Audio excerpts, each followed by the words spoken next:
going to pull it up on my other screen just so I have it. Hello, everybody. We should be live. Let me get my chat pulled up real quick. And I also want to validate real quick that this is going out to Facebook because I've got it set up. All right, looks like it's connecting to live video. Perfect. I'm going to run through and say some hellos real quick, and then we're going to jump right into it. Sand Creek Aquatic, hello, Mr. B's Fishing Things, Tanks, Clint's Aquatic, Clint's Aqua Tanks, Sean OOTD, Danikin Aquatics, the Zen Ginger coming in with the $1.99, the $2 super sticker saying she is here. Thank you very much, Zen Ginger, also using the OWNIP tabs that the Zen sent to me, so thank you for that. Let's see.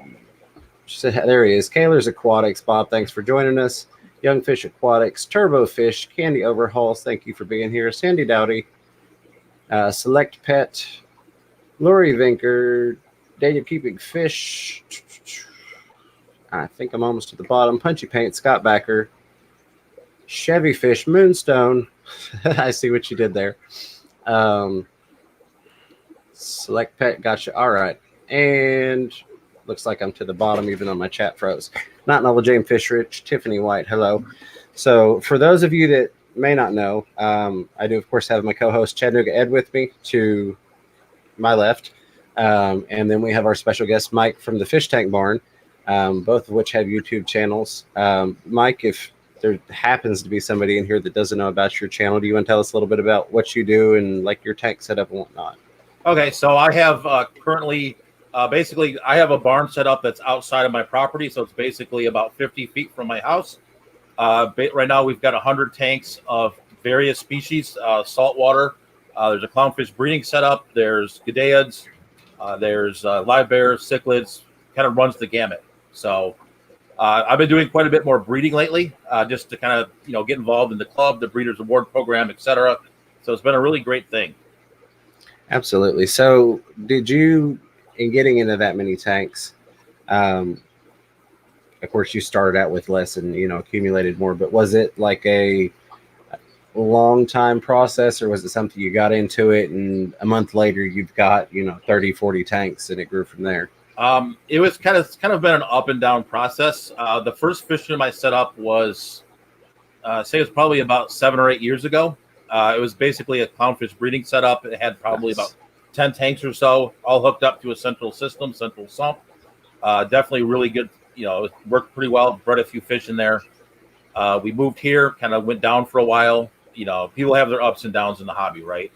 Absolutely. It went up and down for a while, and then it sort of just, and then kind of really started getting more into the freshwater, and it kind of exploded from there. Well, that's awesome.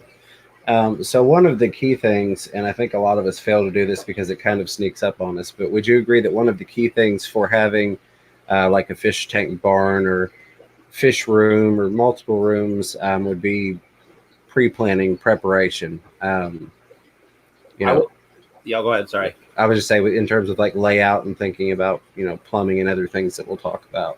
It is definitely more important. And I will tell you, don't do what I do, because this kind of happened over time. I think one of the challenges I had when I started building the fish barn was, okay, I have all this space. It was actually almost too much. So I'm like, what do I do with it? You know what I mean? Yeah. It's like, okay, now do I want huge tanks? Do I want small tanks? Because I didn't really know what fish I wanted. So I really was sort of like, okay. And so I started with what I had, and then it sort of grew kind of organically from there. And now it's sort of one of these things where I actually almost need to take it now and arrange it where, all the 20 gallons are with the 20 gallons, all the 10s are with the 10s, all the 4 foot, 75s, 90s, 120s are together, et cetera, et cetera. Absolutely. And I think that's one thing that a lot of us don't plan our layout because we don't necessarily plan to get more tanks. A lot of times it can, like it snuck up on me. And now I look and go, man, I really should have plumbed that when I had the chance. I could have laid things out better if I had known that I was going to end up with 40 some odd aquariums.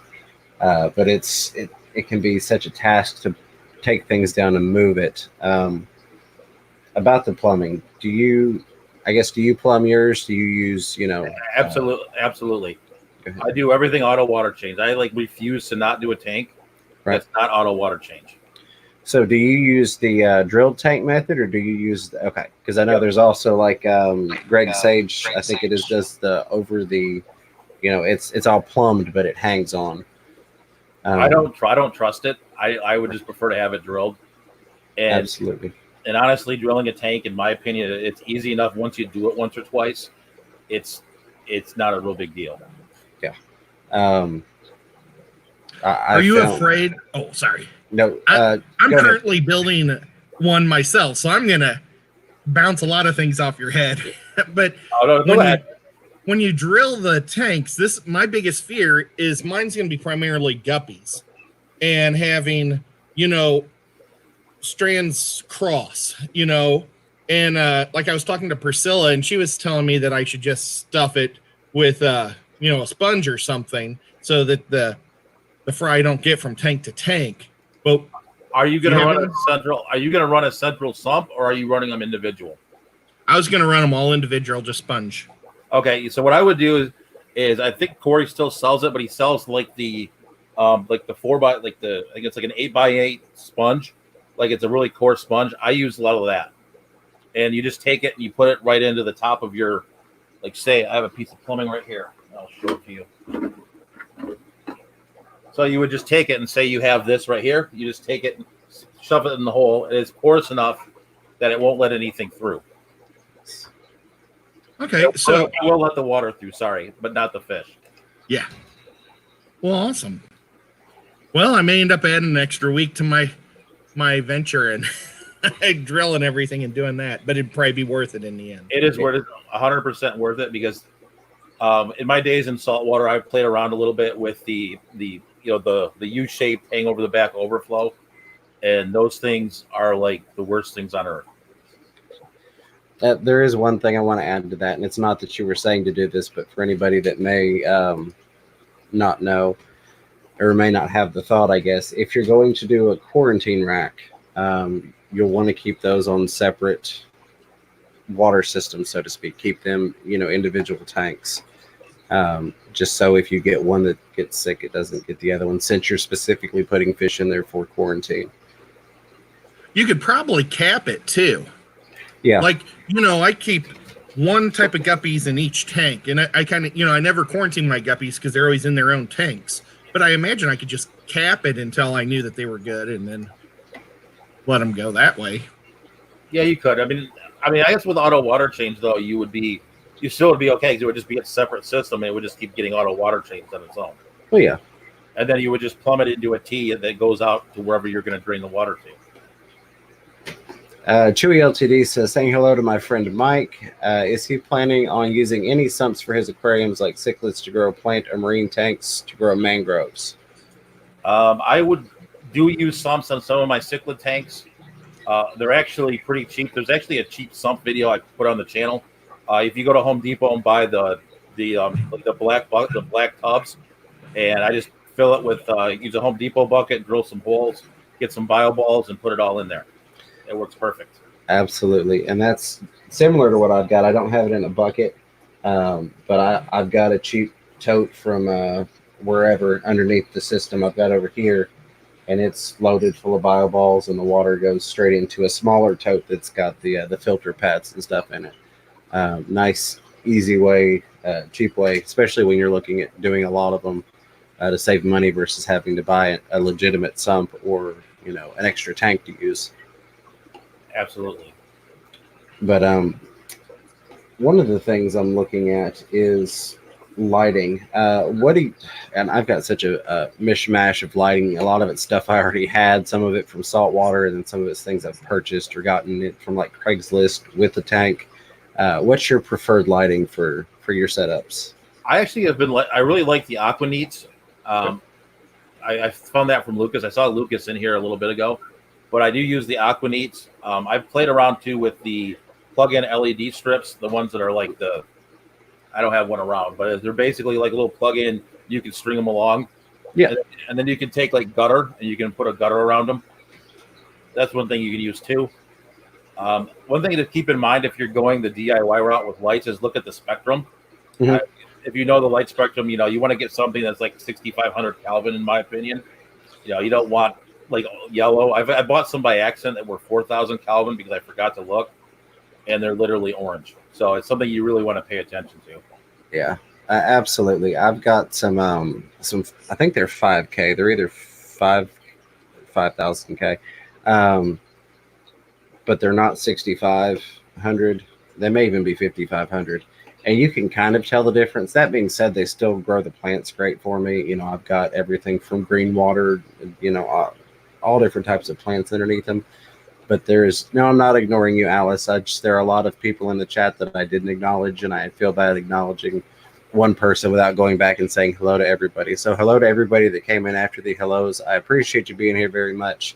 We're just trying to optimize the time that we do have with our guests today. So I'm not ignoring you. So I'm wide open, so you can go as long as you want to. I appreciate that very much. Because I meant to ask you beforehand, and then I was like, oh, I'm a minute late. But yeah, go ahead.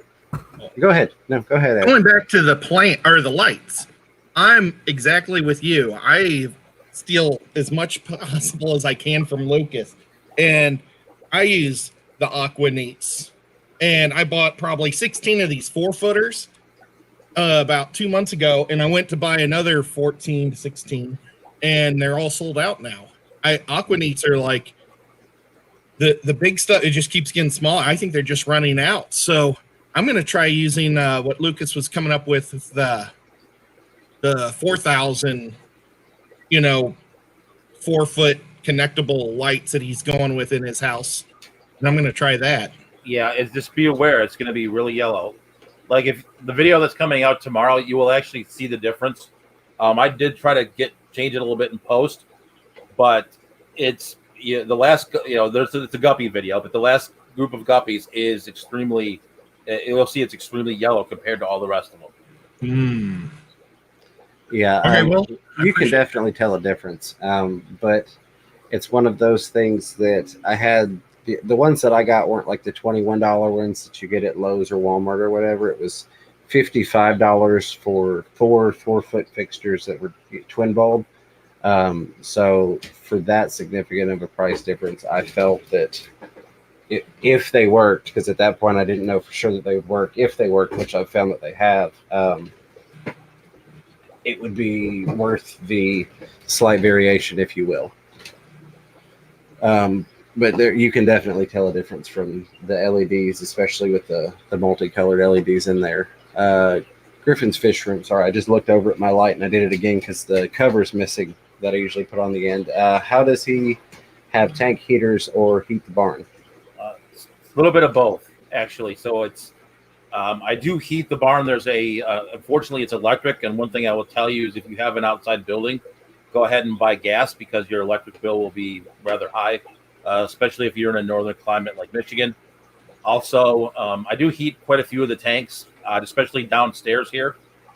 Because this is a 2-story building, it is cooler down here than it is upstairs. Right. So I definitely need to, in the wintertime, definitely need to heat some of the, warmer water species like the guppies, limias, stuff like that. So Bob Kaler from Kaler's Aquatics real quick was just asking if I do have the Tetras that I was going to pick up for him. Yes, Bob, I do. I'd be willing to part with half of them. I put them in with my blue-eyed lemons and my albino cories in the dirted tank with the sand substrate because they're that whitish color. And I've kind of fallen in love with them because everything in that tank is either albino or whitish in nature. But I think I could part with half of them and still be happy. If you're coming up, just shoot me a message. See, I think that was all the questions we have. I wanted to ask you, thank you, Candy, for posting the building the barn video from the fish tank barn. Did you have any worries in terms of the second floor in your barn, or is it like really structurally sound so you didn't have to make any adjustments?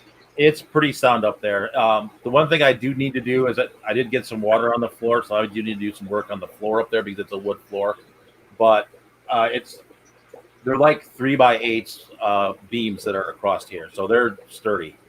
Nice, very nice. Because I know I get a lot of questions about that. Well, yeah, Candy said fish thief, James. Yeah, I may have snagged him up because Bob did get them. But even though he paid for them. Yeah, I did pay for them. Um, Well, I thought Bob paid for them also, though. well, he got some other fish in place of them. So he still got some fish when he paid, but that's a whole nother story. Um, I get a lot of questions about, fish tanks on the second floor, or somebody was mentioning, hey, I upgraded from a 28 gallon to a 75, and I was up all night that first night worried it was going to go through the floor. And of course, I'm in a mobile home, so mine are not on any type of concrete foundation. But I think, disclaimer here, do your homework and validate before you do anything. With that disclaimer in mind, I think, generally speaking, if you put the fish tanks laid out correctly over the beams, being that they're sitting on multiple beams, you can usually get away with more than what people think you can. Yeah, the largest I've done was a 90. Mhm. Upstairs, I mean, there's 75s. There's 375s all the way up in a row upstairs, and they're fine. I wouldn't put them crosswise, but they're sitting all across the beams going like this. So the tank's this way, the beams are this way. Yes, and they absolutely. all the way across. And if anybody's actually building, like I built my own house back in Missouri, and I specifically wanted to make sure I could have tons of weight. You can get the I-beam floor joists. They're made of wood, like particle wood in between, but they hold so much more. They used to have a commercial with an elephant walking through the house. If you're looking into construction, look for the wood I-beams, because that will hold anything. That's super good. So let's see a couple comments from the chat. Punchy Paint says, I got 4-foot LED shop lights from Walmart for my racks. They grow plants like crazy, but the color is more yellowish. Absolutely. Pet Zotics Diego Hello says, amber lights can actually be good for plants. And then I saw another one. Sean says, perfect timing for this topic since I need to buy probably 38 48-inch lights. Been really debating. I've got to do an update video, and I honestly haven't done it because work has been ridiculous lately. But I need to do a part 2 update on the lights that I purchased and did the product video for. So I'm trying to get that in this week, along with the ick treatment video. One thing too I forgot about, since we're talking about lighting, and I just looked at them and I kind of blinded myself. I use them now for my sort of studio lights, but you can get floodlights as well. They're LED floodlights. You can get some of those too, and those are actually probably a little bit better in some ways because they're higher. They're rated to be outside. But that's another one that I just thought of as I'm kind of sitting here staring at them. Absolutely. Now, do you?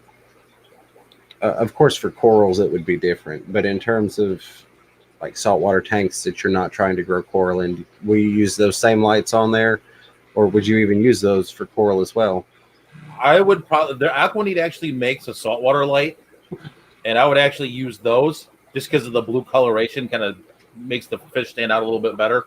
Right. If we're talking kind of like light spectrum, those get more towards like the 12,000 K.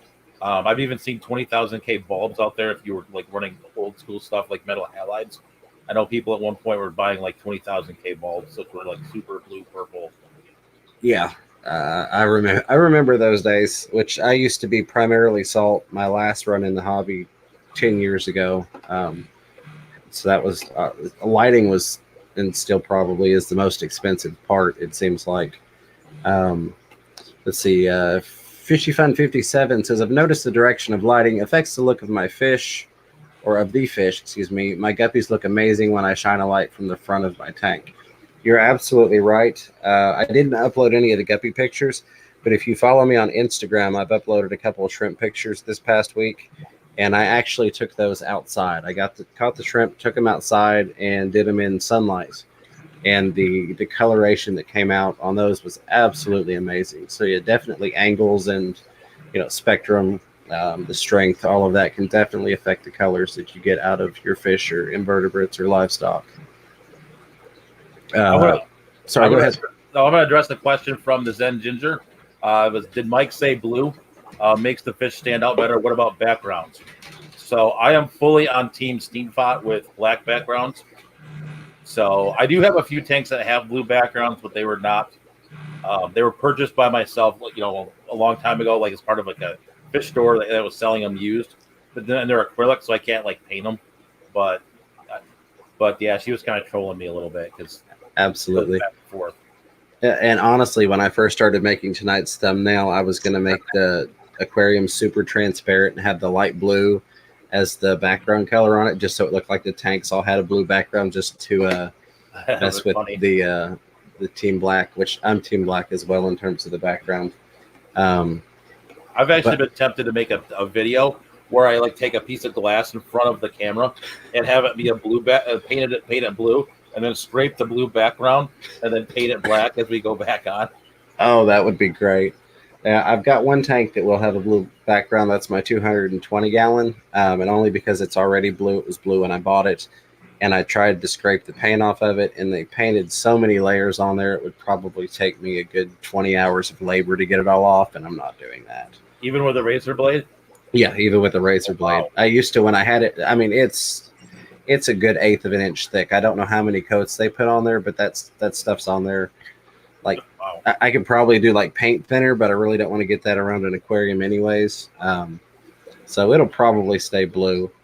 But I used to have it, the last time I had it up, kind of angled next to my couch, so I could sit there and kind of try and scrape at it, and boy, that stuff was just on there. Bob saying, if I let the fish keep them, he can get some where he's at. Bob, I appreciate that. I would have actually sold them to you if you had not been able to get some more, but I did kind of fall in love with them. So I appreciate you offering to get them from me, and then offering to get them elsewhere, because I do really like them in that tank. So thank you for that. Bob has crazy fish taste. Yes. He knows what that stuff is. Chris with Multi-Tank Addiction says, at Fish from Fever, what catfish is in the tank behind you? That is a hybrid between a tiger shovelnose and a red-tail cat. I don't know where he went to. He's probably over. I don't know where he went, but yeah, that is a tiger shovelnose, red-tail, itty-bitty baby. You know, this is, of course, not his end home by any means. It's just the first of many grow-out tanks until he gets to the final destination. I'm going to run through here real quick and try and catch up on chat. If you had any more questions, Ed, since like you said, you're in the process of setting one up. Mike's got double what I have, and I'm kind of in the middle on mine. Okay, well, you've got a ton of tanks, and you got to feed them all. What do you feed your fish? Do you buy buckets, or do you just go? Actually, I had this sitting here. I buy these big bags of Northfin, and then also a lot of the smaller fish. I actually will use a lot of this. This is the Aquarium Co-op fry food. Nice. Stuff like guppies and endlers, G'dayids, stuff like that. You just walk through, squeeze. And then I also do some frozen food as well. I'll do bloodworms for the discus that are back here. Do some bloodworms for those guys, but generally it's a lot of those. And then I also do some extreme as well. So we have Select Pet wants to know if you also use black backgrounds for the black fish as well. Actually, I do. This is kind of the preferred color. Actually, I did do some black Moscow guppies, and those were a little harder to get focused on, just because there was black versus the black background. Plants will help a lot with that, though. If you can get a lot of plants in there, then they contrast a lot off the green. Better Time Story says, I have 3 used tanks from the King of DIY's home LFS. One held Francine the Flower Horn's babies, and they are all painted blue. They'll be working, not display tanks, but am tempted to repaint anyways. I prefer the black. I mean, it's a personal preference. I almost want to say it's kind of like Glowfish. You either kind of are on team one or the other. I haven't found a lot of people that just don't care. But it's a personal preference. If you like the blue, go with the blue. If you prefer the black, go with the black. There can be pros and cons to both. Yeah, I mean, it's a personal preference thing. The 245-gallon tank that's sitting behind, like where I'm sitting, if you go over the wall, that was originally blue. And then one day I never liked it. And then one day, literally, I found the razor blade, and it was just like... Yep. Big J says a baby monster in reference to the TSN hybrid. Yes, absolutely. There we go. That was not addressed to me, so I'll go past that one. Tiffany White says, I have some dark blue angelfish that you can't see on a black background. A blue background is better in this case, but it's darkish blue, not the bright blue. Yeah, and I mean, honestly, if you like neon pink or lime green, go for it. It's one of those things that doesn't really have any bear, and it's one of the few things that doesn't really have any bearing on the fish. So really, you can do whatever you want on it. Yeah, yeah. I mean, I've always been thinking about actually doing one brown to see what it looks like. Doing like a brown background. Yeah. Just out of curiosity. And I've kind of thought of doing the same, where I've done like some camo spray paint jobs on some articles we won't mention on here. Kind of doing the same on a background with having like the black, specifically on the bottom, if you've got things that are used to like being on a sand bed or something, taking like black and a dark brown and a tan or a khaki and just kind of mixing it up so it gives it a broken up look, a more natural look, if you will. Well, the tank behind me, you can't see through the plants, but it's actually a glaze, like the stuff you'd put on a shower door so you can't see through it. Yeah. And then I put LEDs to, they sell a kit for like a couple $100 to change, it changes the colors and stuff. And I just made one myself. And it's pretty neat, but I don't have the plug space for it, so it's never in. So Aqua Rob would like to know the favorite cichlid in each of our tanks. I'll let you all go first, being that you all are the guests, if you will, and then I'll follow up. It kind of, for me, it always switches because I have Africans and I have South Americans. I think one of my favorites has been the Geophagus. Those are just fun fish to watch. Watch them dig in the sand. They're kind of a subtle color, they kind of spangle, but they're not like like an African where it's yellow, purple, etc. I love my Akari thread fins. Did I say that right? Yeah. And I also have Geophagus, but I really like the thread fins. They're just really becoming so beautiful, and they eat right out of my hand. They're just very social and nice. I like them. Yeah. Go ahead. Sorry. I would just say, if I had to choose one, and this is probably going to surprise Miss Fever because I'm generally big cichlids for the win, but I've absolutely fallen in love with the electric blue Akara. I've got a couple of them now thanks to her, and I love that fish. I wish it was a big fish because the coloring on it is amazing. I do. I love that color too. I'd like to get those, but I just don't have a place for them. Yeah, it's not one I've seen them around. It's not one I've played around with, unfortunately. So Aqua Rob is asking, how often do you all feed your cichlids in a day? I guess I'll flip the order.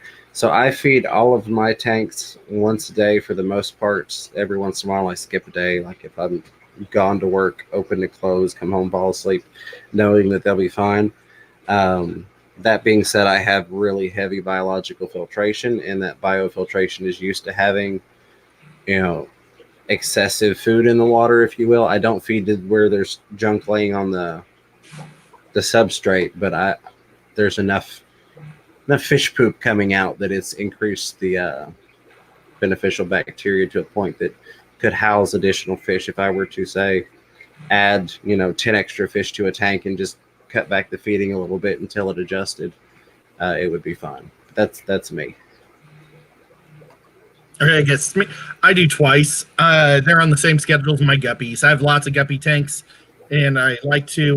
Well, the cat just jumped up, and I like to keep my guppies full so they don't eat the babies. I don't want my fry being chewed up, so the cichlids get food then too. Yeah, so I do the cichlids usually once a day, and there's usually a skip day in there, usually like today, usually because I'm off my normal routine. So I don't feed them then. But then, like with the guppy fry and everything, like fish that have fry, like I have some cichlid fry upstairs, and I feed those literally every time I walk by them. I'll just take this and I'll squirt some in there. Or I'll do some baby brine shrimp when I get motivated to make it. Right. Absolutely. Where did it go? Better Time Stories says, is the best way to take off painted backgrounds, or is that the best way to take off painted backgrounds, a razor blade, ?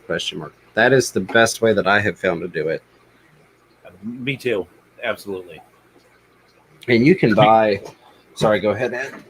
I'd be terrified to do it that way on acrylic, but yeah, I wouldn't recommend it on acrylic. So the razor blade's broken on this one.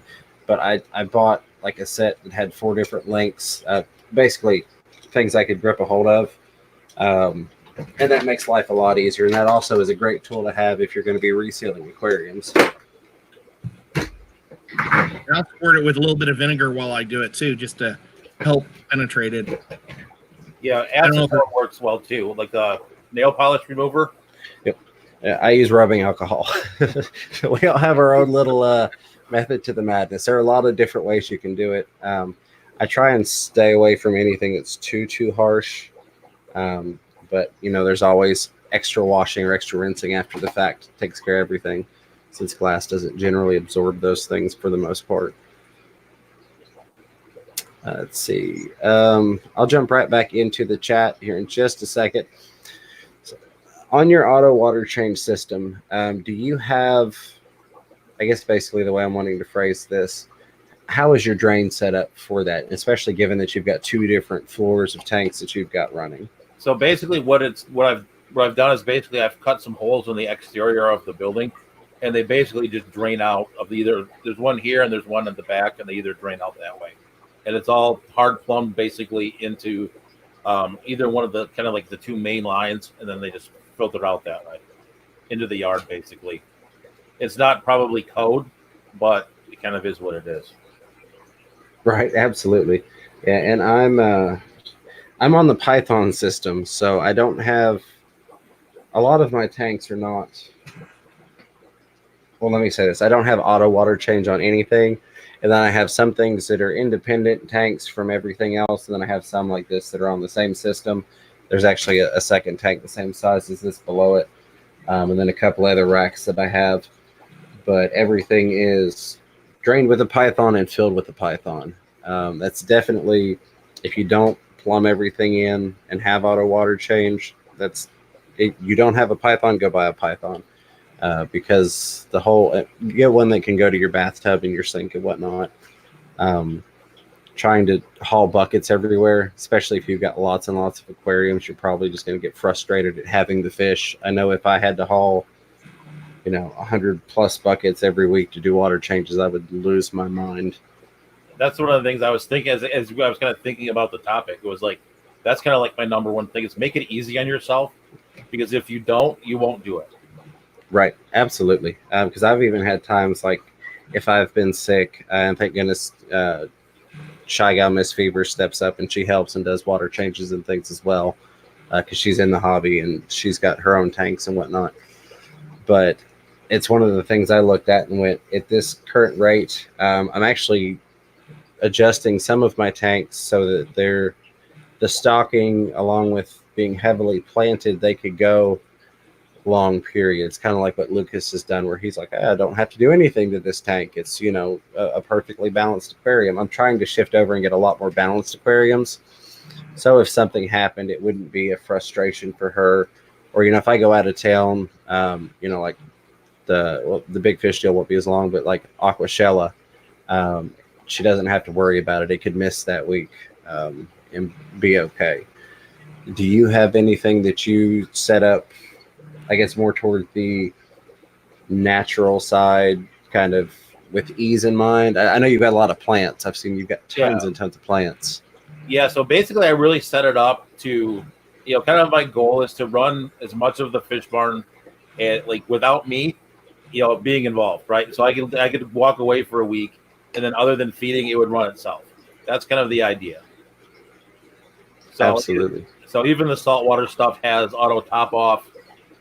It's all pretty well automated, so that if I'm like gone for like a week, it would have my daughter feed it. For example, my daughter can feed the fish; she does good enough with it, and she'll feed them and it'll be fine. But even for like a week, we went to Germany last summer, and I actually just left some of the tetra, like the tetra blocks or whatever, in the tank. Yeah, and then just kind of went to Germany, and it was fine. Literally nothing to do, no maintenance. No one had to come out here, and nothing really happened. So it all worked out pretty well. Oh, chat just jumped on me. Let's see. I know that I saw Sand Creek asking if I got the stickers. I did not check the mail today. I don't think that Miss Fever checked the mail, so they may be there. But I didn't have the mailbox key as I was coming through. So in terms of your nets, because I know a lot of people, I guess, lose their mind on this. With having that many tanks, how do you avoid cross contamination, or do you even worry about it since generally the fish are healthy? I try to keep the fish healthy, but it's something that I've been working on over time. It's like I've been actually, now that I'm done doing a lot of the building, I actually do take the nets inside.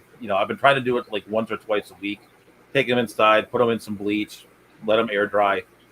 So I've been trying to do a little bit better job of that. It depends on how busy I get, is how often I do that, but it is something to definitely keep in mind. Absolutely. And I know it gets difficult. Like you say, a lot of people, or you see a lot of people say, well, why doesn't the fish store have a different net for every tank? Well, it's not feasible when you've got 40, 50, 100 aquariums. That being said, I do have most of my tanks just have a little command hook on them, and I've gotten to where a lot of the tanks have their own net sitting there, and it's just right for that tank. Especially like my quarantine rack, where the net fits just perfectly side to side, and you can just do one sweep through, catch all the fish, and the handle's already bent over because there's only about that much clearance in between them on that rack. But I was using, and I need to get back to it. I need to set up another bucket. I have been using the Jungle brand net soak, and that seemed to work really well in terms of I didn't have anything. I didn't have any cross contamination issues. Not to say that that wouldn't have been the same had I not used it, but I know that I didn't have any when I was using it. Have you tried any of those type of products? I really haven't. It's actually, there's a video on my channel where I did an interview with Dr. Kevin Erickson. He's in Australia, but he's the guy who runs MACNA, which is the big saltwater show. And his PhD was actually in biosecurity. And he said to use bleach, and I kind of just said, okay, he's an expert, so I basically did that. Absolutely. And yeah, the Zen Ginger, that's a valid point. I forget that he's on a full system setup. She mentioned that you're on central water change, doesn't matter. For you, not necessarily, but most people don't have every single tank on the same system. Even if they've got systems, a lot of times they'll be on multiple systems. And I know that that's one thing that a lot of people in the hobby want addressed. So I think, let me phrase it this way then. Were you not on a central setup, would you do things differently? No. Or would you? Okay, there we go. No, absolutely not. I mean, there's still individual tanks, so you can still get contamination from individual tanks if something happens in them, right? Yeah. So if I go to the discus tank and say something's wrong with the discus tank, and then if you go over to a different tank and then you put your net in there, you can still cross contaminate it. Right. Okay. Yeah. And that's where I originally was going with it. And then I saw the Zen and that threw me off. But the way yours is set up, you wouldn't have any water from tank number 1 ever touching tank number 27 as it's draining out. So you would only have fresh water that's going into each individual one. Correct. So yeah. Okay. I just want to make sure I hadn't lost my mind there. I've got a question. Yeah, absolutely. I just noticed Dro is in there. And she's like one of our local breeders for not guppies, but for shrimp and snails. And she has amazing stuff. Do you try to get a lot of stuff from local people around you? Or do you go to the big box stores? Do you go to fish stores online? I generally buy, I'm like that guy that buys like rare stuff, like stuff that no one's ever heard of. I did that when I was in saltwater too. I don't know. Stuff that you can't find in the fish store. So it's usually auctions. Like there's a pretty big club scene here in Detroit, and then there's one in Grand Rapids, which is about 2 hours west. So there's a pretty big club scene. I mean, our auction was last weekend, and they had over 1,200 bags. So you can find a lot of stuff there. And so a lot of times now I just go to the auctions and stuff like that, and I can find quite a few things there. And then the individuals who actually breed those. And so I've gotten to know some of those guys too. And so I do a lot of it locally. I do look online. I do a little bit with Get Gills. Not recently just because it's cold here. And so I really don't want to ship anything. Just various places. It's kind of one of the things I like about the hobby. It's kind of the thrill of the hunt. Absolutely. Awesome. So is that one of the big things you're looking forward to with the big fish deal? Is that rare fish auction? I take it? Yeah, absolutely. We'll be curious to see what's there. We're going to have to bring some extra money, Ed, just so that we can get a couple things and Mike doesn't take it all home. I'm a little low on tank space, so that was going to be my next question for you. honestly, it's one of those things where you kind of go through this phase, and I've been through this phase, both freshwater and salt, where you kind of buy and test out everything, and then you get to a point where you know what you really want, and then you only will buy that. Absolutely. Sorry, I'm trying to check Facebook and make sure it's running smoothly. I was going to ask you, let's see, we've covered, you've got yours on a water change system. We've covered your drainage, covered the nets.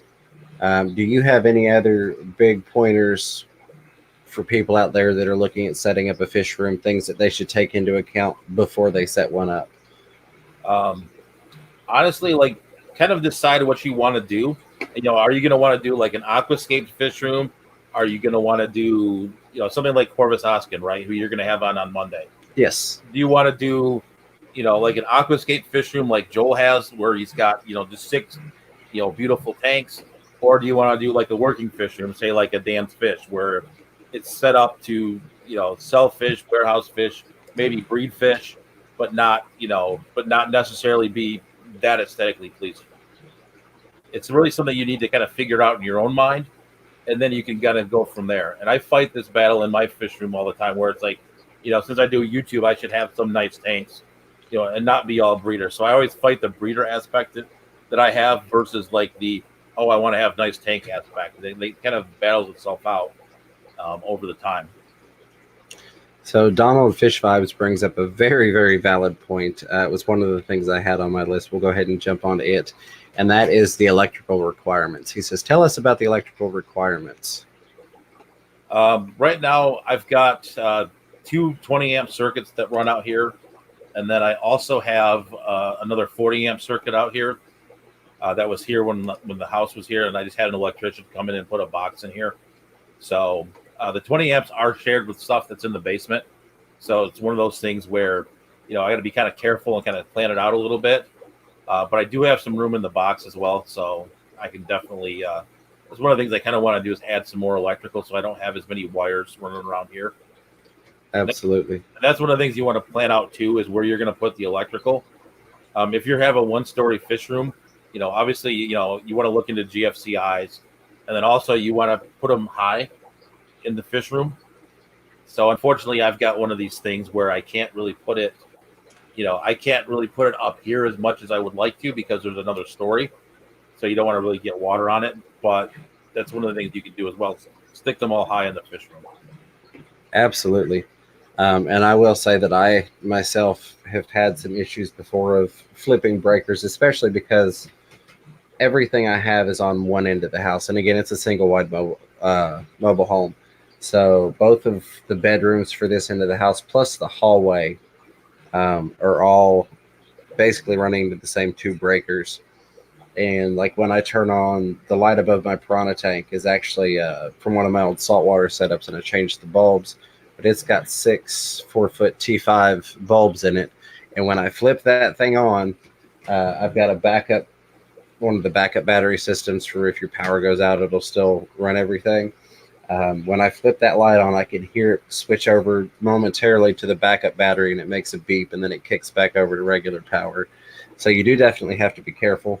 One of the things that I'm looking at, and this was another thing I wanted to bring up, is converting over from having tons and tons of smaller air pumps to a linear air pump. Is that, do you have a linear air pump? Is that something you recommend as well? Absolutely. I've got 2, actually. I've got one for the downstairs and one for the upstairs. They're both the LPH 80s. Nice. And so I basically run a 1-inch PVC. It kind of goes around the center of the room here. And then I just use the, I think they're like the Ken's Fish threaded fittings. You just put those on there, and then I just use those. So, sorry, go ahead, Ed.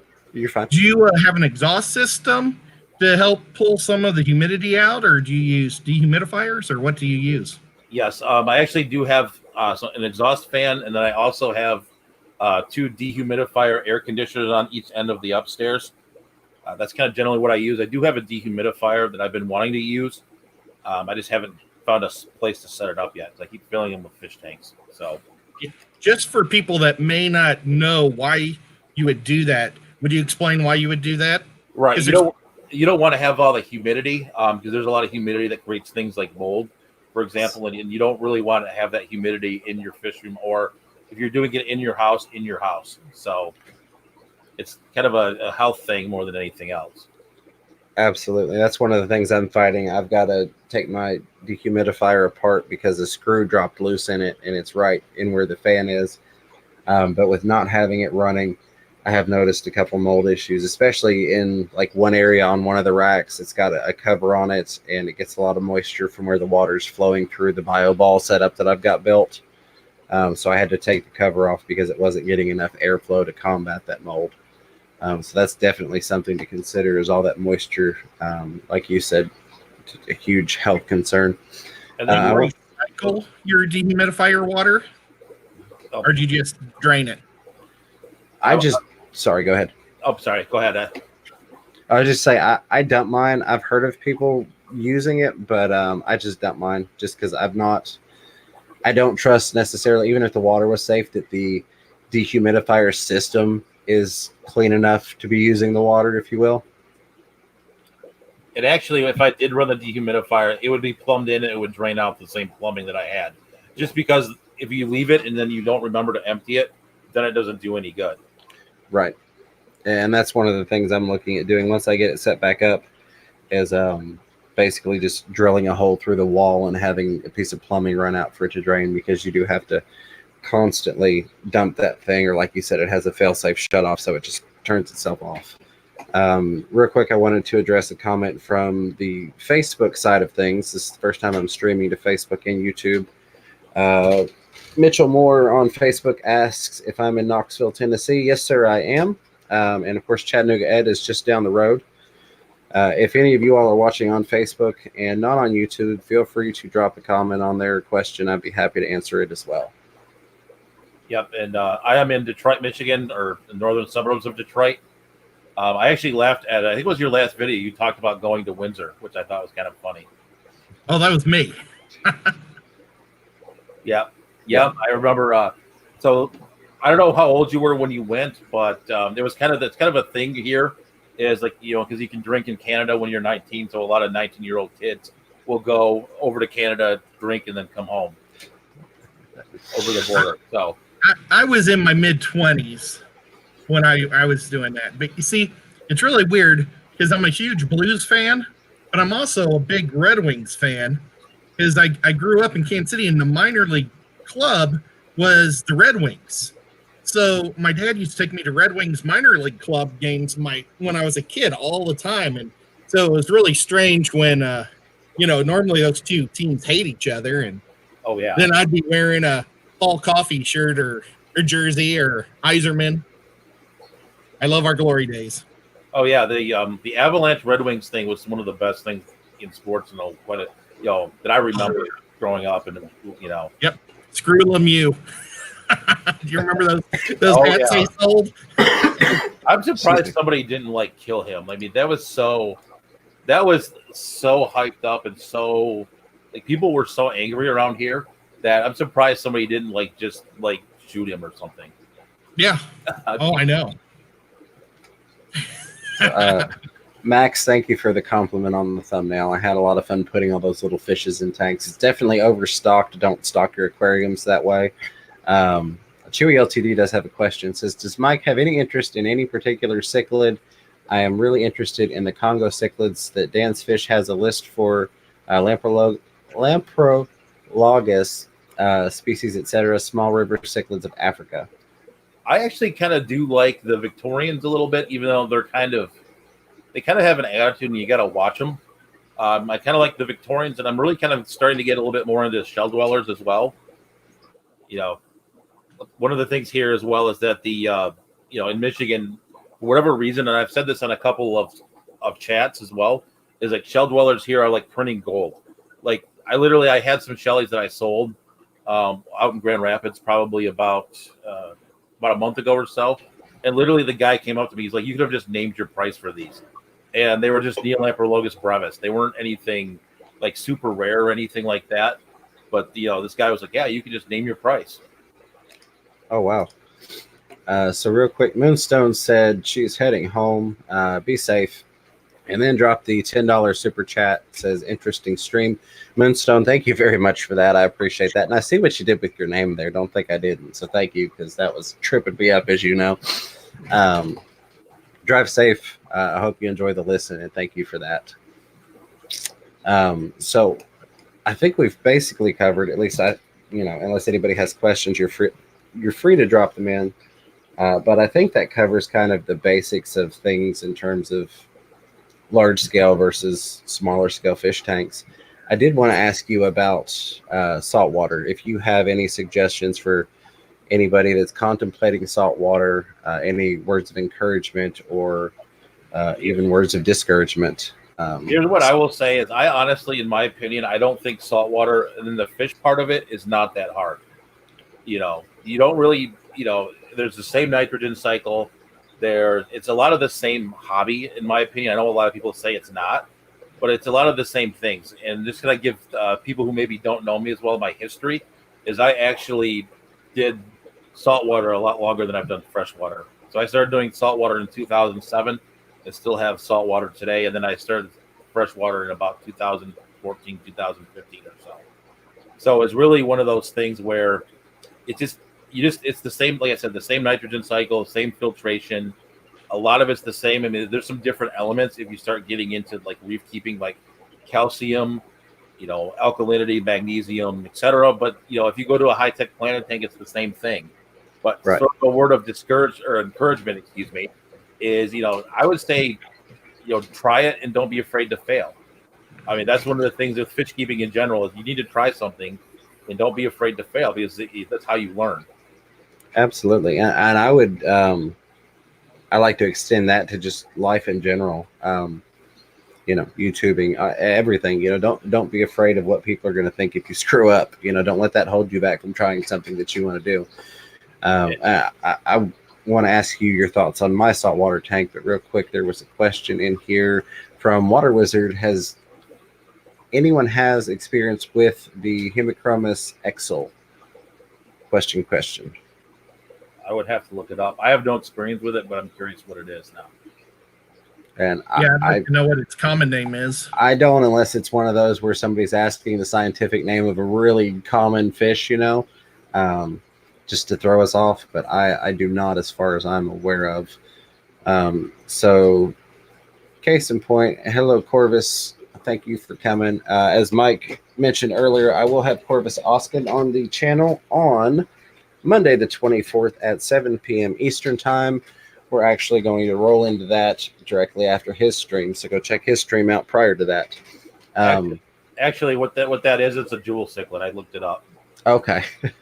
And actually, I do want to give a little bit of a shout out to Joel, because Joel's kind of one of the people who's kind of like, without Joel, and I've said this to him, is that without Joel, there wouldn't be the fish barn, because that's kind of how I got started with the idea to kind of actually come back to the fish barn, because there was a fish barn 1.0 that failed miserably for a multitude of reasons.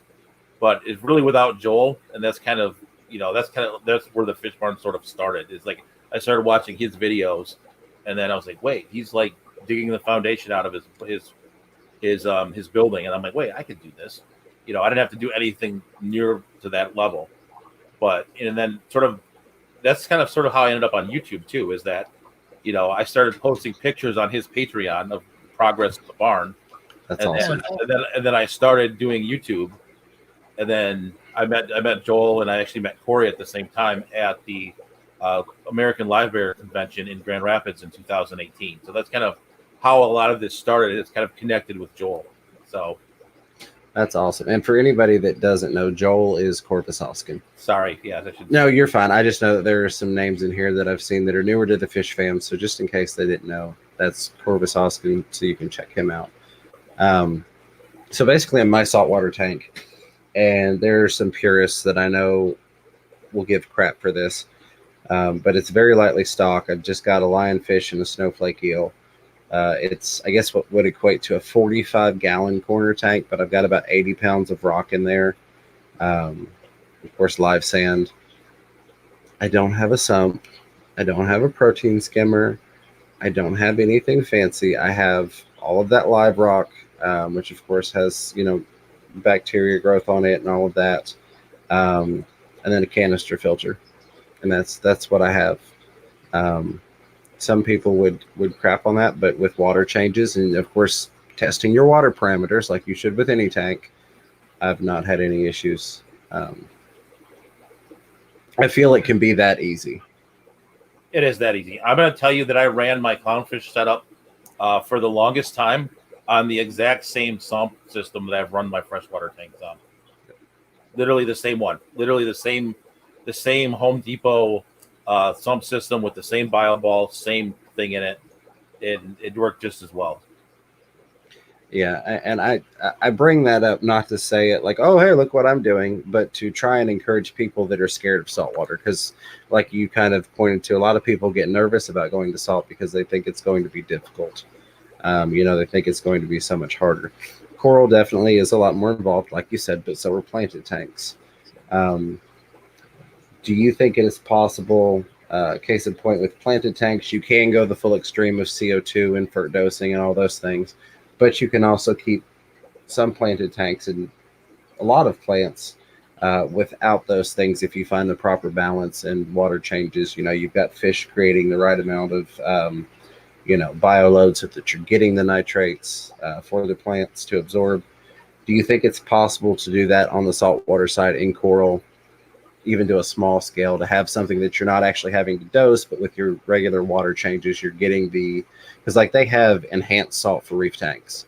Yeah. So sorry, go ahead. So the one thing I would do is I would say do like a calcium reactor. A calcium reactor is one of the best ways if you're starting to dose those elements. Set up a calcium reactor. It's they're fairly easy to set up. They're expensive, depending on which one you buy. But also, from the planted aspect as well. One of the ways that you set up a sump in saltwater is you run something called catamorpha, which is an algae, and then you just put I'd put like an aquanite life on it, and then and then it would just grow from there. I need to mute for just a second. It looks like the inside of the house is calling.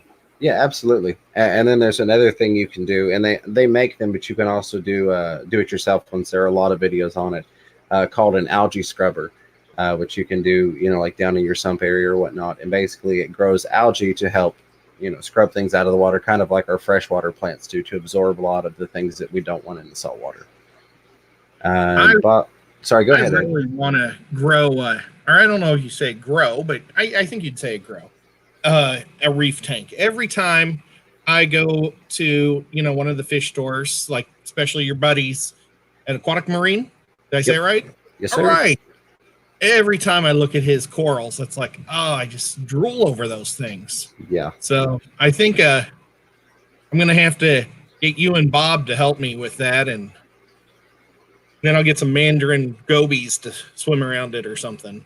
Absolutely. Those are something you'll definitely want for the mandarins to have a really, really well-established tank. And that is one big difference, I'll say, with salt versus fresh, I've found, is that a lot of times after a month, we may consider a freshwater tank to be established or to be stable. But a lot of times you get into saltwater tanks, you go, my tank's been up 6 months, and everybody's like, well, that's still a brand new tank. That's not established. Absolutely. That's one thing that I have that most people don't have is I have tons of patience. I don't mind waiting forever before I do something. That's why I haven't gotten Pam's fish yet, because I know someday I will. It just takes one of those things, especially with saltwater, you have to go slow. And you've really got to pace yourself. And then you've got to understand which fish go with which fish, and then which which fish go with which corals. Right. That's definitely a huge thing. Compatibility is almost more of an issue with salt than it is with fresh, because there are a lot of things like this tank is all sorts of stuff that's technically not compatible. Bichers and angelfish, just to name a couple of them. But you definitely get into some things in saltwater where it's like you absolutely do not want to try that. There have been tons of people that tried it and it didn't work. It might possibly work for you, but the odds are astronomically low, even more so than doing some crazy freshwater mixing. But I will say this though, saltwater I've been going to consider as kind of like the last frontier. And there's a lot of people that are doing stuff now that you wouldn't do, say, in the past. So, Right. so for example, you wouldn't put in the past they're saying, well, you can't put two flame angelfish together. Well, now people are breeding them, and people understand that one will be the male, the larger, more dominant fish will be the male, the other one will be the female, and they will get along and they'll breed. Now, raising the fry is another matter, but Right. people don't, back in the day, people were like, you can't do that, and then someone had to break the mold of that in order to move the hobby forward. Absolutely, and I definitely agree that there are some gray areas that should be tested like that. And then you have some things that I would consider like a hard no. Case in point, putting a trigger fish in a reef tank, unless you just don't care for your corals that much. I've done it before. I had the 220 gallon was set up as a reef tank, and I had a very small trigger, and of course he would mess with the corals, but he didn't do a whole lot because I kept him well fed. But generally, that's something that if you don't want your corals touched, period, you don't put a trigger in there. Yeah. Sorry, go ahead. Oh yeah, I'm going to elaborate a little bit more on it. Is that one of the things I've kind of been involved with? I don't talk a lot about it on the channel. It's just not really what the channel's kind of geared towards. But I have been on the treasurer for the Marine Breeding Initiative for the last 10 years. Oh, nice. And it's one of those things where we've kind of started this sort of group where it's kind of like a saltwater breeders award program, and you get points for clownfish, up to ABCD, kind of like a normal fish club breeders award program is, but it's all online. The website's kind of in the process of being updated, so I don't know how current it is. But we also put on a conference every year where we got to see some pretty interesting people, like the guy who first bred the blue tang, for example. So I've got to see a lot of that, meet a lot of these people, which has been kind of a really cool thing to see. Meet the guy who bred Dory and kind of learn about how they did it. They'll be open and they'll give their presentation on how they did it. And it's amazing stuff. And from when it started 10 years ago, literally people were just figuring out how to build fish rooms and how to breed clownfish, to now you have captive bred yellow tangs, you have captive bred blue tangs. Not completely in the hobby yet, but you're getting more and more of them. Right. And clownfish now are almost like guppies, where you get all these different morphs now, where in the 10 years ago, just breeding them alone was a huge accomplishment. Absolutely. I want to grab a question from the Facebook, not group, but I want to grab a question from Facebook, not necessarily fish related, but Terry Davis says, Ed, how long is the beard staying red? Well, I do the beard every year for my Kansas City Chiefs. And when they get knocked out of the playoffs like they had for 49 years straight, I always got rid of the red, but they won it all. So I think I'm going to have to go red all year long until next season. There you go. Excuse me. I like that very much. And we've got Chewy LTD excuse me, in the YouTube chat. It says, Mike is a good person to know, especially for Ed. The guppy stock in Detroit is very good. Yeah, that's one of the things that I'll say is that around here, they're not like YouTube names, but there's a lot of like OG, like guppy names. So you'll hear Corey once in a while talk about Stan Schubel, who unfortunately has passed away, but he was about an hour from me. And then you hear Chewy will bring up the Musos, who are in our fish club. Mm-hmm. And then you'll talk about, you'll bring up James Langhammer as well, which is another name that's local here in Detroit. So there's a lot of these OG fish keepers here. So the live bearer, scene here is pretty strong. As some of those guys have gotten older, I think it's died a little bit compared to probably where it was in its heyday. But, there's still guys out in the west side of Michigan as well, where I get a lot of my goodads from, who's a pretty prominent guy on the ALA, and he's at all the auctions and all the swaps and everything. And that's awesome. I feel pretty lucky to be able to, to get some of these fish, where I think a lot of people don't have access to them. Absolutely. Watered Wizard says, Fishroom Fever, I always use the scientific name to avoid confusion because I watch YouTube in 6 languages. You're a far better person than I. I don't know that I could watch YouTube in 6 languages. I do have a question back on the saltwater. I wanted to ask you, but I wanted to address the chat real quick because I know that this one keeps getting further behind. It's been a while. Like I said, it's been about 10 years since I've been out of reef keeping. But if I remember correctly, and I may be totally wrong, and please correct me if I am, for soft coral, specifically polythoas and zoanthids, would I need a calcium reactor? I didn't. Okay, that's to say, No. I didn't think I would. I thought that was just for the like the SPS and the LPS. Yeah, that's the SPS and LPS. More of the SPS, LPS, I think are okay. I didn't do a lot of LPS. I did zoanthids and then I did SPS kind of in my heyday, of doing reefs. And then I actually kind of became like a saltwater fish guy once I started getting into the breeding and stuff like that.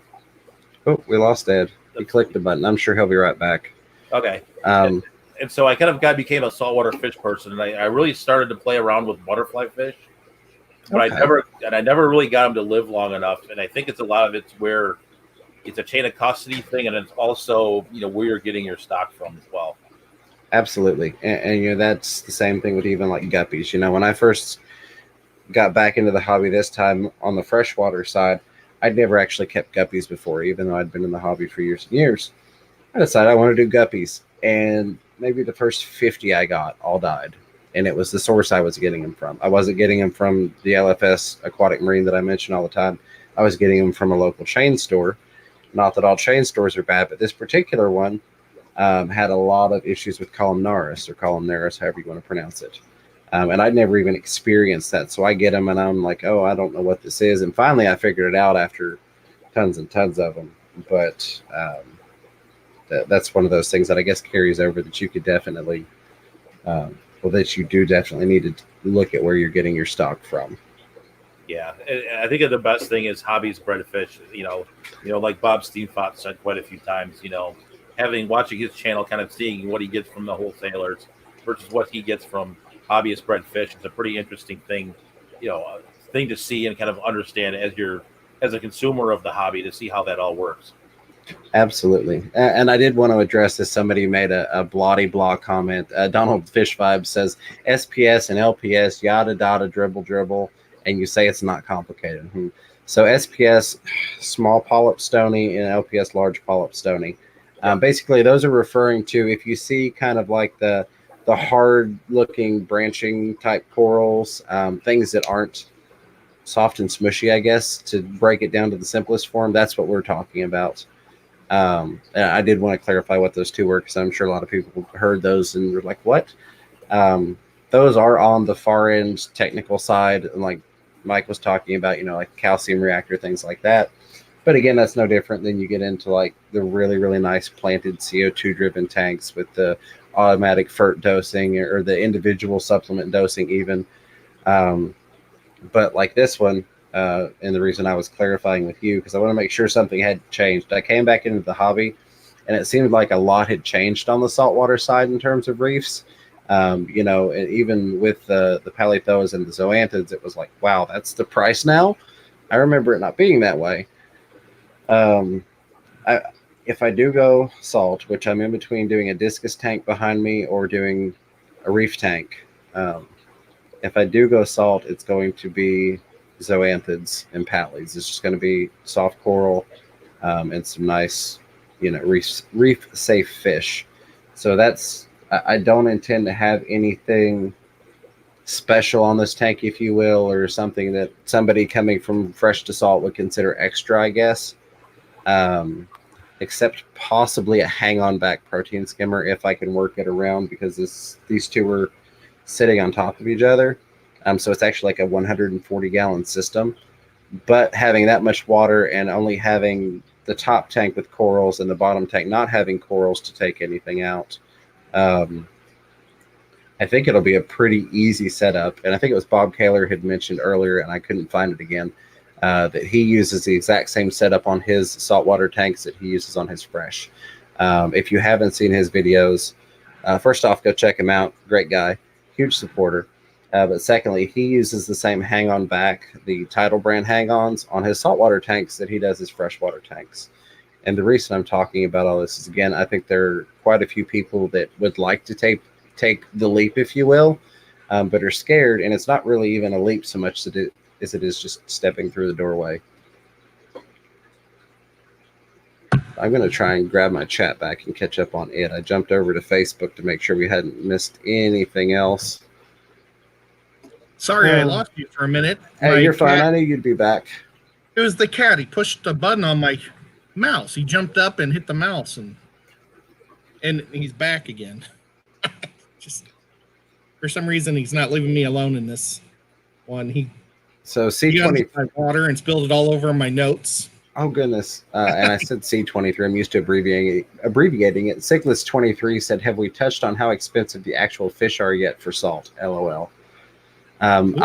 You're like all up in the hobby at this point more than I am, so I'll let you touch on that because I see the prices and I know the prices, but I'm not paying them at this point like you are, I guess. Oh, I don't have any audio from Mike. Yeah, I think he's mute. I think, does he have a cat? Yeah, because he's not showing his mic muted. Check to see if it's plugged in. Maybe it unplugged. I know you can get some amazing deals. Bob was telling me to just start looking at the prices because that was one of the big things that was my concern was it's so expensive. But if you look at the tanks, there's actually quite a few affordable fish that are pretty cute. Absolutely. How much was that toadfish you wanted me to buy? All right. Do you have me now? I've got you now. All right. Yeah, the toadfish I'd really like to have it. It's about that long, and it was $49. I mean, that's not expensive per se. Sorry, go ahead, Mike. Now that you're back, I don't know what happened. Yeah, it was weird. A minute before, I had gotten some sort of weird error, and then it came back, and I think it was me. I'm not sure, but basically the saltwater stuff. Can you repeat the question? Sorry, I kind of got they were asking if we had touched on the prices. Yeah, that's the toadfish I was trying to get Ed to buy, so I didn't buy it. And real quick, Bob's saying for me to get a title that there's a skimmer built into it. That's awesome. I remember you saying that now, but the question was if we talked about the pricing on saltwater fish because there is a price difference, if you will, to some extent, and you would be more familiar with current prices than I would. Yeah, the one thing I would say about the pricing, though, is the one thing to remember with salt is you don't put as many fish in the tank. So, yes, the prices are higher, so you're going to pay, say, 30, 40, 50 bucks a fish, but you're going to have, say, in your 90-gallon tank, you're going to have 6 fish instead of 60. So I think that's one of the things to think about is the pricing as well. Jeff Miller says, scuba, free saltwater fish. Don't grab the corals, please. Yeah, if that was an option, believe me, I would be out there. But yeah, it can seem, I guess you can get a little bit of sticker shock if you're going from fresh to salt. But then again, we have some expensive fish on the freshwater side. I was looking at, oh goodness, I've forgotten what it was. It's like the flat version of a pleco. I can't think of the name of them right now to save my life. No, it's kind of like a mix between a farlowella and a pleco. But it's like pancake flat. I can't think of what the flounder. No, it was. Oh goodness, that's going to irritate me to death. I'm going to have to go back in the comments and drop what it was if I can't think of it. But it was like $150. You can get into datnoids can get expensive, and of course there are a lot of rare fish that are expensive on the freshwater side. It's basically where you want to go with it, kind of like the freshwater side. You can choose to keep, guppies, kind of relating to clownfish or damsels or, things like that. I guess guppies would be more like a damsel or, oh, goodness. It's an angry damsel, though. Yeah. I've paid a lot of money for some. I have too. Yeah. Yeah, absolutely. So it's kind of where you want to go with the hobby, where you elect to go with it. Yeah. Well, I think I've seen clownfish for like between $10 and $15. Yeah, and then you can get into. Sorry, go ahead. That's a great starter fish. Yeah, clownfish are bulletproof. Honestly, when I had the first version of Fish Barn that failed, clownfish were down in the water that was in the 60s, and they still all made it. That's awesome. So clownfish are pretty tough. It just kind of depends on the fish that you get into. Like damselfish are tough, but like I was saying earlier, they get angry. They're like angrier African cichlids, basically. And then a lot of times with damsels, if you're not careful, they turn ugly as well. You'll buy it's the I think it's like the neon blue damsel. It's the black one that has the like electric blue stripes on the head. That one, it looks really cool as a juvenile, and then it turns into this ugly black fish. So you got to kind of watch it if you're getting into the damsel world too, to make sure you don't buy a swan that turns into like the ugly rat, basically. Yeah, you could almost relate them kind of to convicts, especially with the personality. They can get nasty. I'm going to jump real quick over to Facebook. Mitchell Moore asked if we keep any Africans. I do have an African cichlid. Well, I say I do. I'm going to get corrected in the chat by Miss Fever. She has an African cichlid tank. That's her baby. I'm not the expert on that. I used to be very much not an African cichlid person, but she's won me over with the tank that she's set up.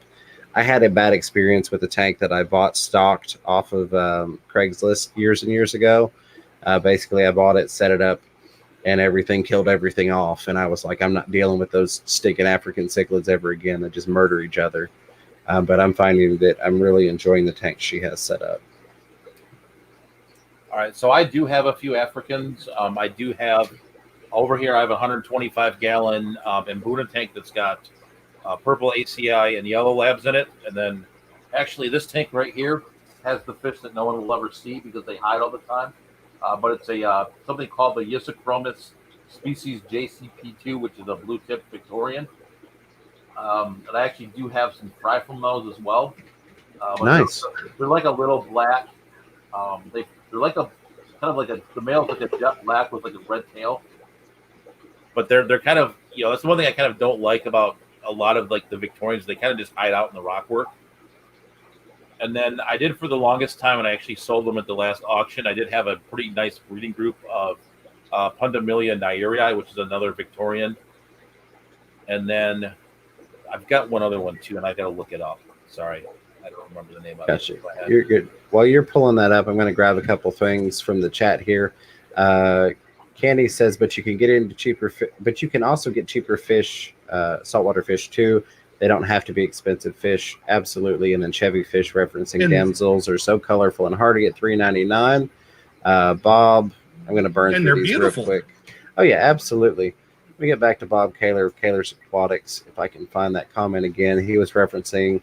See if I can remember it. He bought most of his fish for under $10, but has spent up to $200 on some of the rarer ones. Pretty sure that's how that comment went.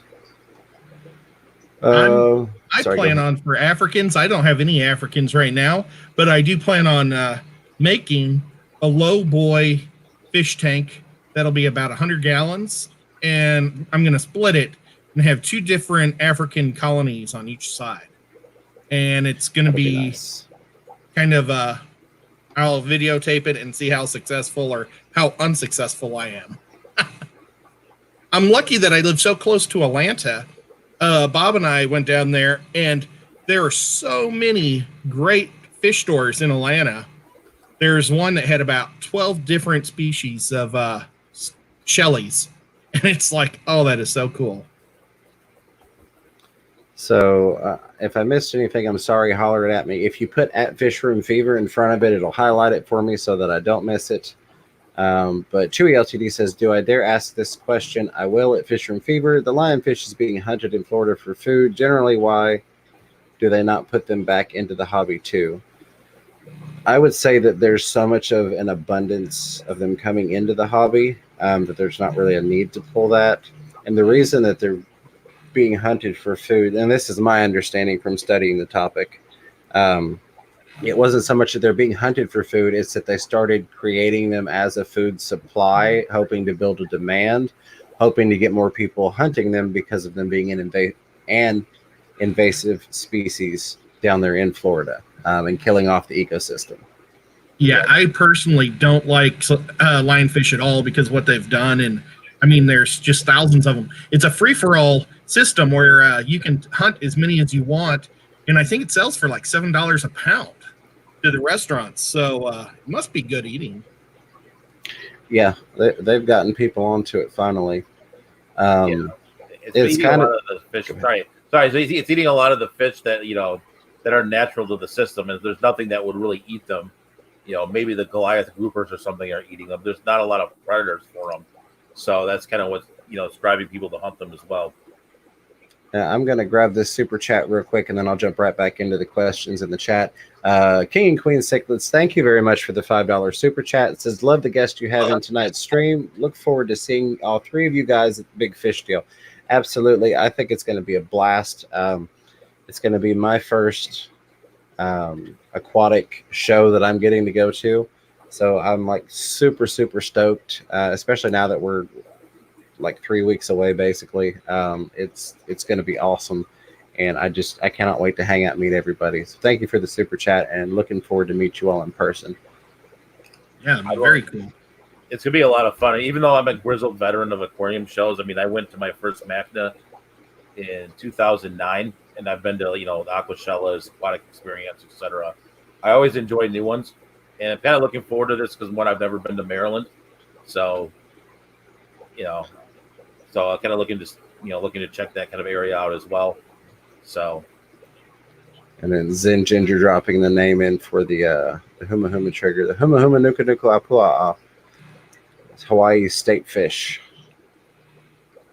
Let's see, snorkeling. I know we had some actual questions in here. So do you have anything, Mike, that you would warn people about if they were looking at stepping over the threshold? I'm going to stop saying making the leap because it makes it sound harder than it really is. Stepping into saltwater, do you have, like, say, one or even two or three big things to, like, hey, keep this in mind? The one thing I would tell you is do not buy the hydrometer, the that little swing arm hydrometer. That thing is useless. Buy the refractometer. They're cheap now on Amazon. They're like $14. Learn how to use it. I mean, that's the one thing I will say out of anything. That, and then just learn to make sure you keep an eye on your parameters and take it slow. Those are like my three things. Absolutely. And you essentially touched on it with the first thing with the refractometer. The biggest thing is checking your salinity, getting used to checking your salinity and where it should be at for what you're keeping. And then to add to that also, the one other thing I thought of is make sure you have the auto top off, because that's an important thing as well. It is. And part of that is, for anybody that doesn't know, your evaporation, salt doesn't evaporate. So as your water evaporates, your salinity level or your salt content in the water climbs. So that auto top off is crucial in keeping stable your salinity level. Now, is the auto, is it got salt in it, or it's just putting Great water? Question. It's mixing with it. There's a few different ways now. There's one that if you use like a float switch, you can set it up to a controller. Then they make actually controllers as well. The one that I've been playing around with now is from Neptune Apex, and it's got actual what are they? They're optical sensors, and they actually sense the water level through optical sensors. But the float switches are a lot cheaper, and it's you just hook it up to something called the breakout box, which I'm going way technical now. But there's also just off the shelf top off kits too, to where it's all set up for you, and you just have to set the pump up to it, and then it'll work for you. Absolutely. And then it does the freshwater add, just to kind of clarify. What it does is it'll pump the freshwater into the system, and then the float switch will go to, like, say, off, and then it'll shut the pump off so you don't overflow your system. Exactly, because if you top off with if you top off with salt water, you're raising your salinity level. So you're always going to do your top offs with fresh water, and your water changes with salt water that's at the correct salinity to match up with your tank. And I just clicked off of my chat. I'm going to grab one from Facebook real quick since I lost my YouTube chat. Let's see. Mitchell Morgan says, what's a good fish to keep with frontosas? Miss Fever will probably chime in the chat on YouTube here, because I can't answer that. She probably can. Do either one of you all have a good answer for that? I'm kind of thinking of it. I would say, I know that the guy that I just did a fish room tour of, he had frontosas and he had some Victorians in there, but they were sort of just random. And he had like a 300-gallon tank, so I'm not sure. I don't really know. I actually don't know. And Synodontis can pretty much be with anything, can it? Yeah. So you could always, for something that'll eat leftovers on the ground. Okay, I love Synodontis. Candy Overhaul says more Frontosa. I know we've got a Frontosa, and we've got, oh goodness, I'm going to get crucified by the African cichlid people in here because I don't know all the fish in that tank. But that's Miss Fever's domain. I'm not allowed to do anything with that tank, add stuff, because she's got the balance right. But like I know we've got a couple of plecos in there. And we do actually have, not that I'm recommending it, but we actually have our VA house and Spillum in there. So it's one of those things, again, people would be like, don't mix the other cichlids, the big cichlids, with your Africans. But I've found that that's worked in the past. I'm surprised she hasn't chimed in. She may not be actually listening anymore. Let's see. There's, I know she's got some OBs in there. Oh, goodness. I'm trying to think of what else is in there. Hopefully she chimes in because she'll have a good answer for that. I personally do not. And I'm trying to learn my African cichlids better, but I'm not gotten to that point. I'm like a pleco guy through and through. I've got a lot of other fish, but like plecos are my passion. Actually, it's kind of funny. A lot of the times I learn African cichlids through Google because there's literally so many of them, especially if you're in the right part of the country. Like here, it's literally African cichlid town. So if you go to it's changed a little bit over the last couple of years, but this is African cichlid town. Our water is basically Lake Malawi, excuse me, and it's basically and so they used to have, or they still do, they have fishy bingo. And you can go to the fishy bingo. The people just put the species name, so you need to be darn sure you know what you're picking up off the fishy bingo bag when you get your bingo, and you can go up to the table. Once you get the bingo, just to kind of back up a little bit, you can go ahead and once you get the bingo, you can pick your bag of fish, and you better be darn sure you know what you're picking up. You could get the 7-foot-long African cichlid death tornado if you're not careful. There we go. Scott Backer says that Primetime Aquatics has a great video on mixing cichlids. And of course, I know John from KG Tropicals has some cichlid videos from way back in the day, towards the beginning of his channel, that continue to be useful. I know he used to get crap years back for mixing some of the things that he mixed. People would say, you can't do that. And he'd be like, it's working just fine.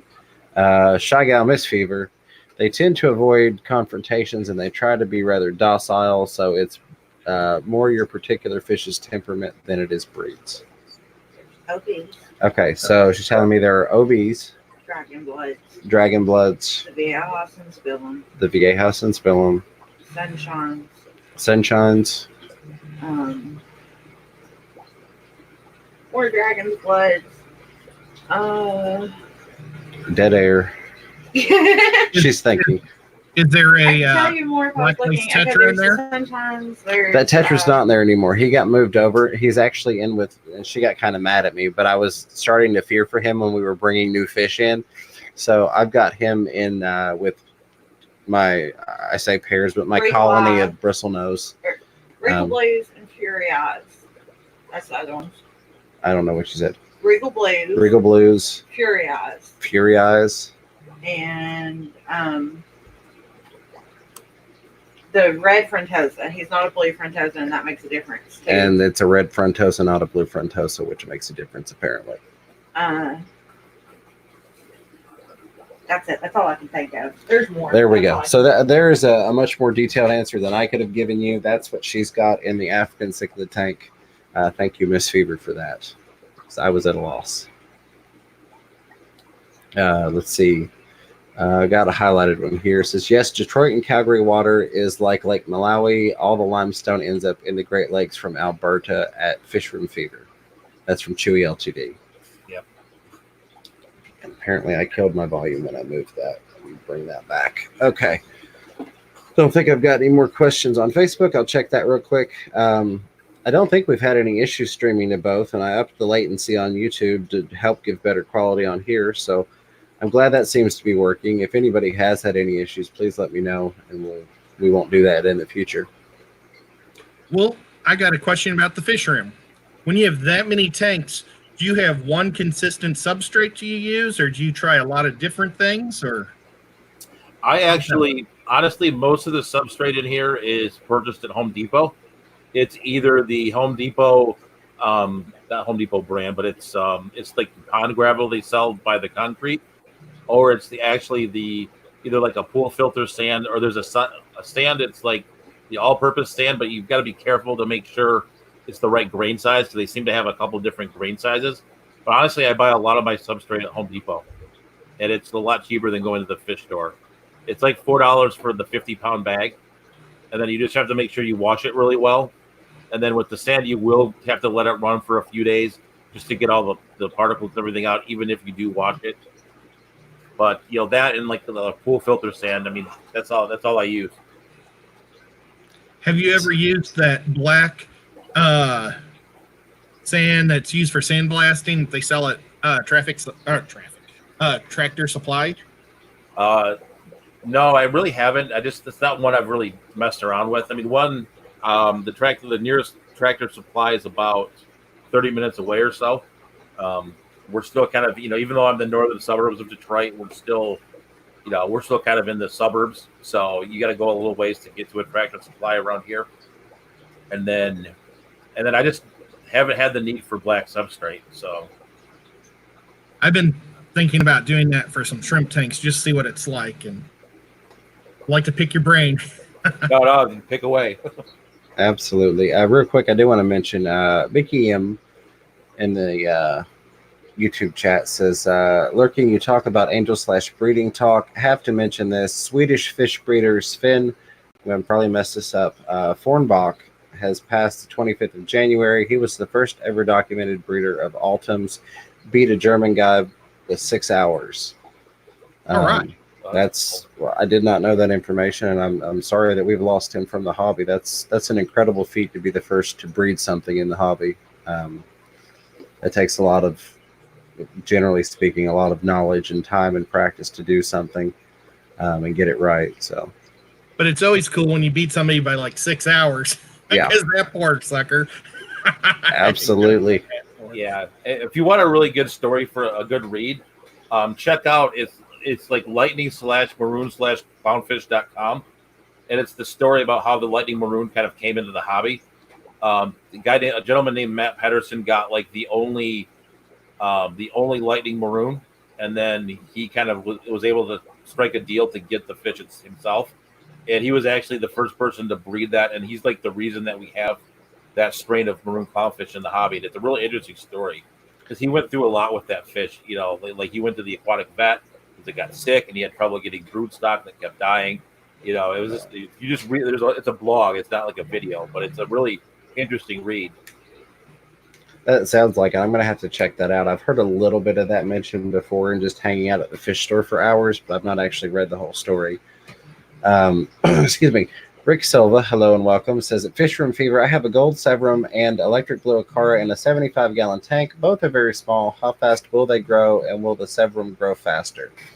So I do not have any experience personally with Severums. I've looked at getting some, but I don't have any. If Multi-Tank Addiction's hanging around, he knows a lot about the Severums.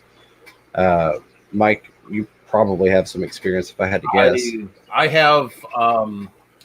Unfortunately, the only Severums that I bought were wild caught. I still have them. They're wild caught, and they were already pretty big when I got them. So I can't really speak to it. Another person to check out Sergeant Tank. He actually went live today for the first time in a year.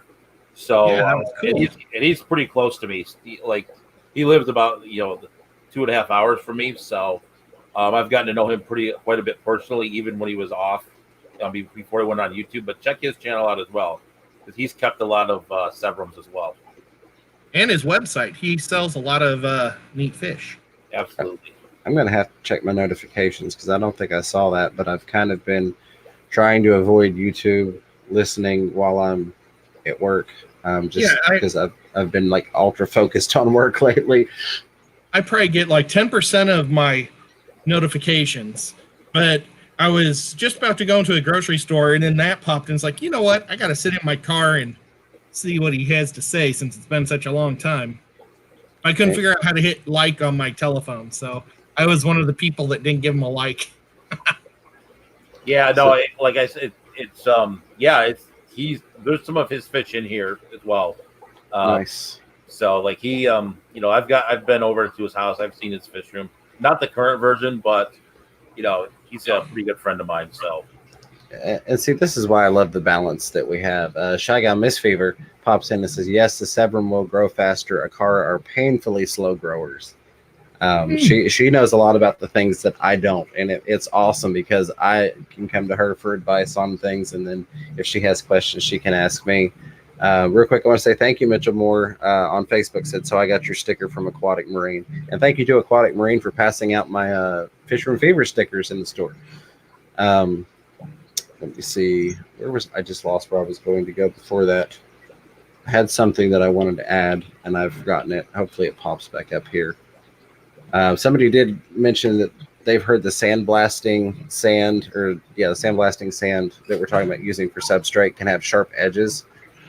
I know that's a lot what of I was people worried about, but I don't plan on putting anything with my shrimp, except for maybe snails or something. So I wouldn't have Corridoras getting hurt. I don't want anything like that to happen.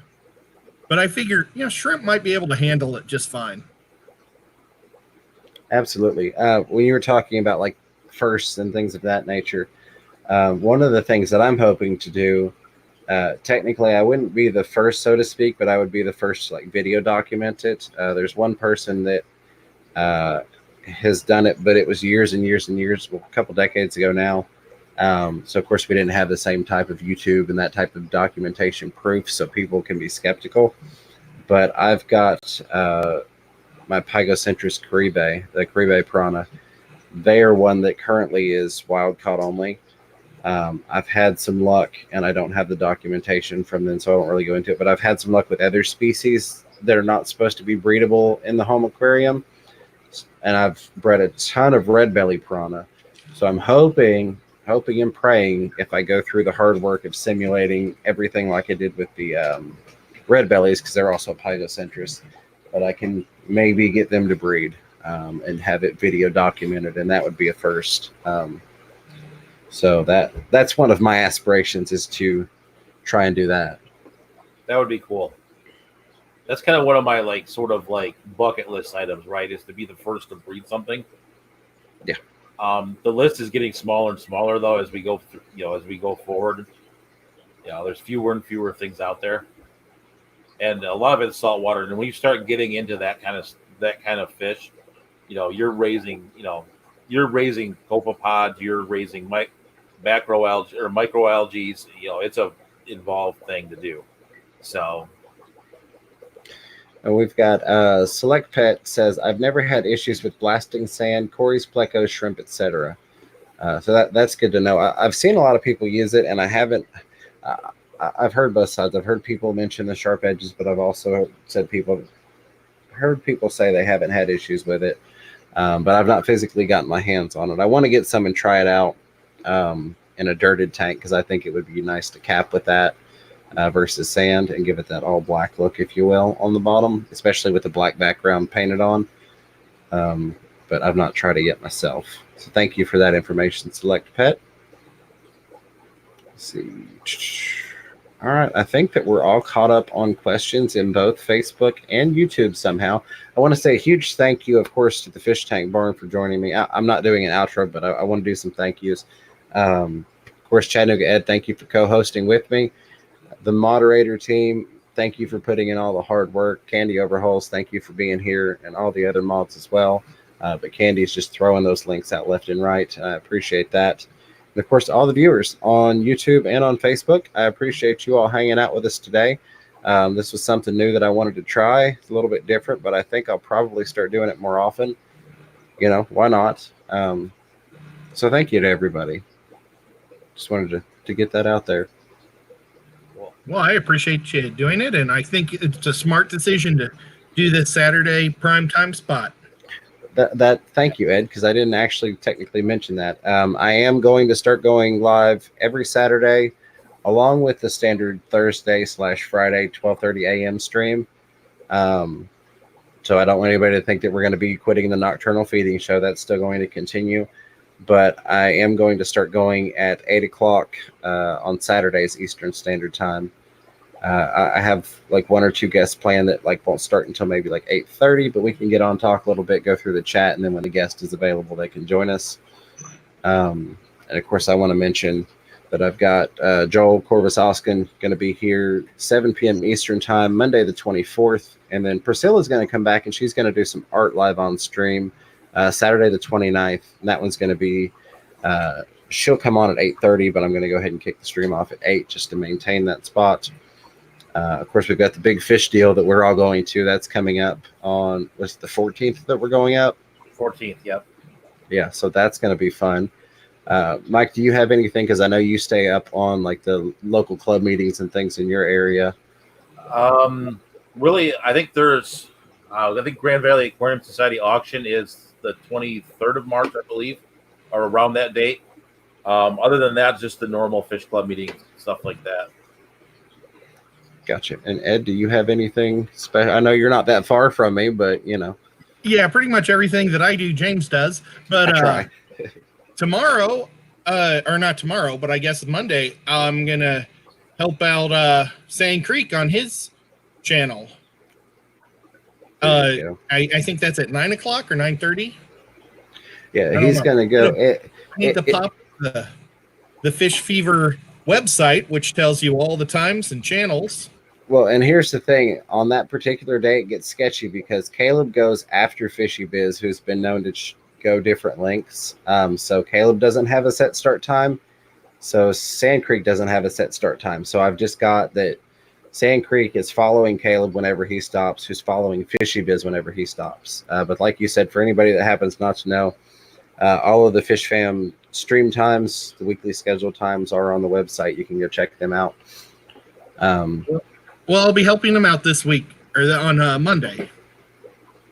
Yep, Absolutely. And then just so you guys know, if anyone who's not familiar with my channel, I do go live Tuesday nights, 9 p.m. Eastern. Yep. Mike's got a great show, and actually won his 1,000 subscriber giveaway. So that was awesome. I appreciated that very much. But yeah, definitely recommend you go check out Mike at the Fish Tank Barn. I catch that stream every week. Check out Chattanooga Ed's channel. He's got a lot more content to come, and he's building a fish room, so he's going to have a lot more coming up. One thing I want to, sorry, go ahead. You're fine, buddy. I've been bulking it up.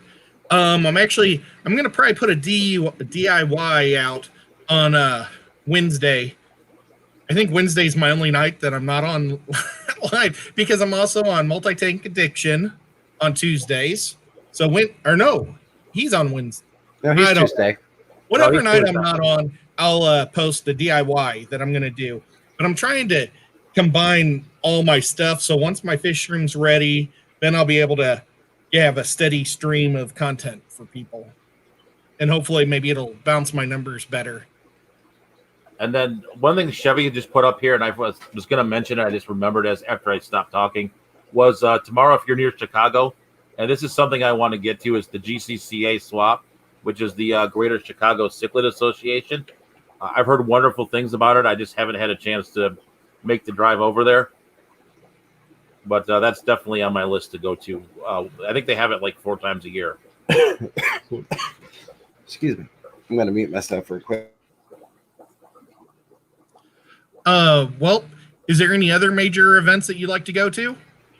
Let me see. I do the Aquashellas. I'm kind of thinking this year of maybe hitting the Keystone Clash, and then I'll probably do the OCA again as well. That was a lot of fun. And that's the one in Ohio. Yeah, that's the one. It's near Cleveland. Yeah, I would like to do that one also this year. I always see everybody having a good time there, and it's like, man, I need to do that one. Actually, there was a lot of guppies there. Oh, well, I even like that better. I actually got a pair of Rusty Wessel. You'll see them in tomorrow's video, but they're Rusty Wessel. They're called what are they? They're Dominguez. Hold on. This is one of the things too with if you have a large fish room, actually like keep a spreadsheet with your fish, because you get on like a live stream and then you forget the names of them. I don't even have that many fish tanks like you, and I forget the names. No, I actually have labels on a lot of my tanks. So like if I'm live streaming, I will actually like, in case like, like the anxiety hits and you don't remember the name. Right. Well, Then and that one thing I've considered doing is printing out like a care sheet for every fish that I've got in a tank, and then putting them in those transparent binder, like the 3-ring binder ones, just hanging them off the tank. So if somebody's like, well, hey, what's this? Or, I can look through and go, okay, let me just double check and make sure things are within parameters. Something like that. James and I talked about before we started doing the live streams.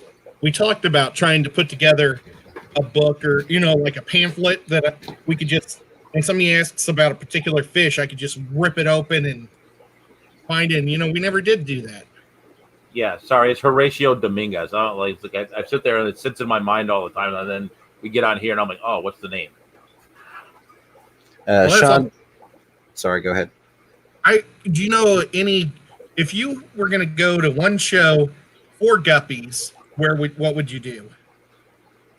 I guess, what are you looking for? Are you looking for like high-end rare stuff, or are you looking for other live bearers as well? Or the Live Bearers Association in Orlando. Mm-hmm. I didn't want to go to that one because it looked like it was more mollies and platies than necessarily guppies. But my goal is to try to compete in the IFGA. Okay. And okay, gotcha. So what I would tell you to do then is go to like the IFGA.org and find the local guppy show and go to that, because that's where you'll find those strains. Like the names that were mentioned kind of earlier by Chewy, like the Musos, like they run the one here in Michigan. So I went to that last year for the auction, and then that's where some of the fish that I got were from, and it's all guppies mostly. And so you can find some really cool stuff there. Now, we have one, it's just outside Nashville. It's called the Deep South IFGA competition. And I plan on trying to organize our, what did we call ourselves, kind of? The East Tennessee YouTubers. East Tennessee Fish Tubers, yeah. We're kind of forming our own club. We had such a blast last time. It's in July. And so I'm thinking that would be a good Nashville, because we're going to like rotate between the triangle of cities. Yeah. And I think that'd be a wonderful event for all of us, because we all love fish and we'd all be able to get into the auction. And they have a couple of fish stores close by. What I'll tell you though is the auction's rather small. It was kind of funny. It's kind of a little bit of a funny story. As I went, generally most of the auctions here are pretty big. Like I was saying earlier, it's an all-day thing. I mean, you're there from 9:00 in the morning. You could be there till 8:00 at night if you wanted to.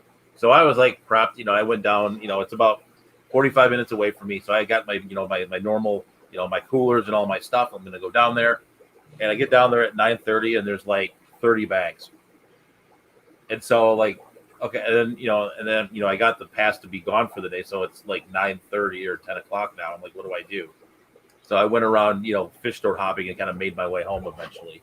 But yeah, well, last year I was so disappointed because I went there to spend the whole day, but they accidentally like triple booked their convention area at the DoubleTree. So they were reduced to one little room. They had to tell the vendors not to show up. They had to tell, I think they had like 5 vendors that were going to be there. I don't think they did any talks. They basically just had their show. And then they were going to try to do an auction, but I think it was going to be in the same room as, where all the tanks were. And it just didn't seem it was going to be worth it because it was just such a mess last year. And I'm hoping that this year it'll be back to where they have 3 conference rooms. Yeah, this one was small. I mean, there was literally like 2 conference rooms. One was the competition side of it, where they had all the competition tanks, which I went Sunday, so they were debenching them, whether they call it, but they were just taking the fish down. And then there was just the auction part of it. So, and this is slightly off topic, but kind of not. Do you have any advice for somebody, I guess you could say specifically a fish tuber that's going to their first fish convention, if you will? I would say honestly, like enjoy the experience. Don't worry about getting content per se.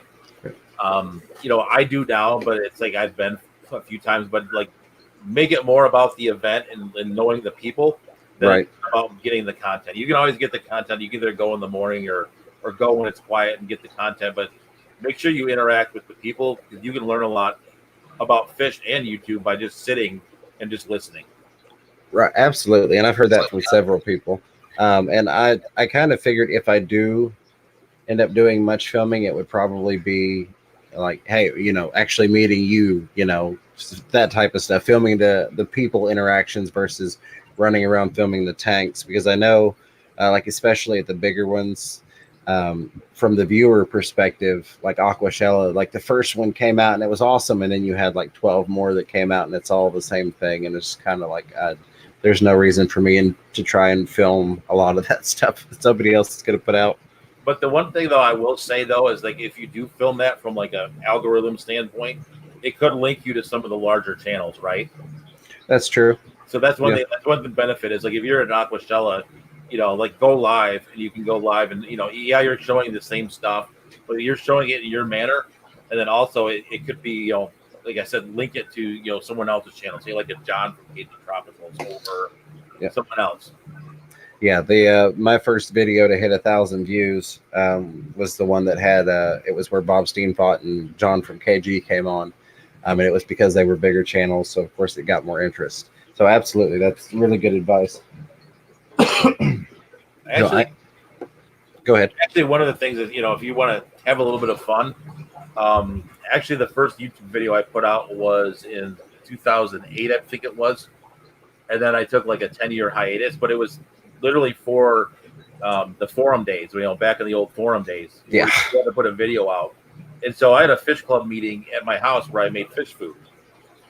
And, and I screwed up and I had the camera like pointing at the ceiling or something.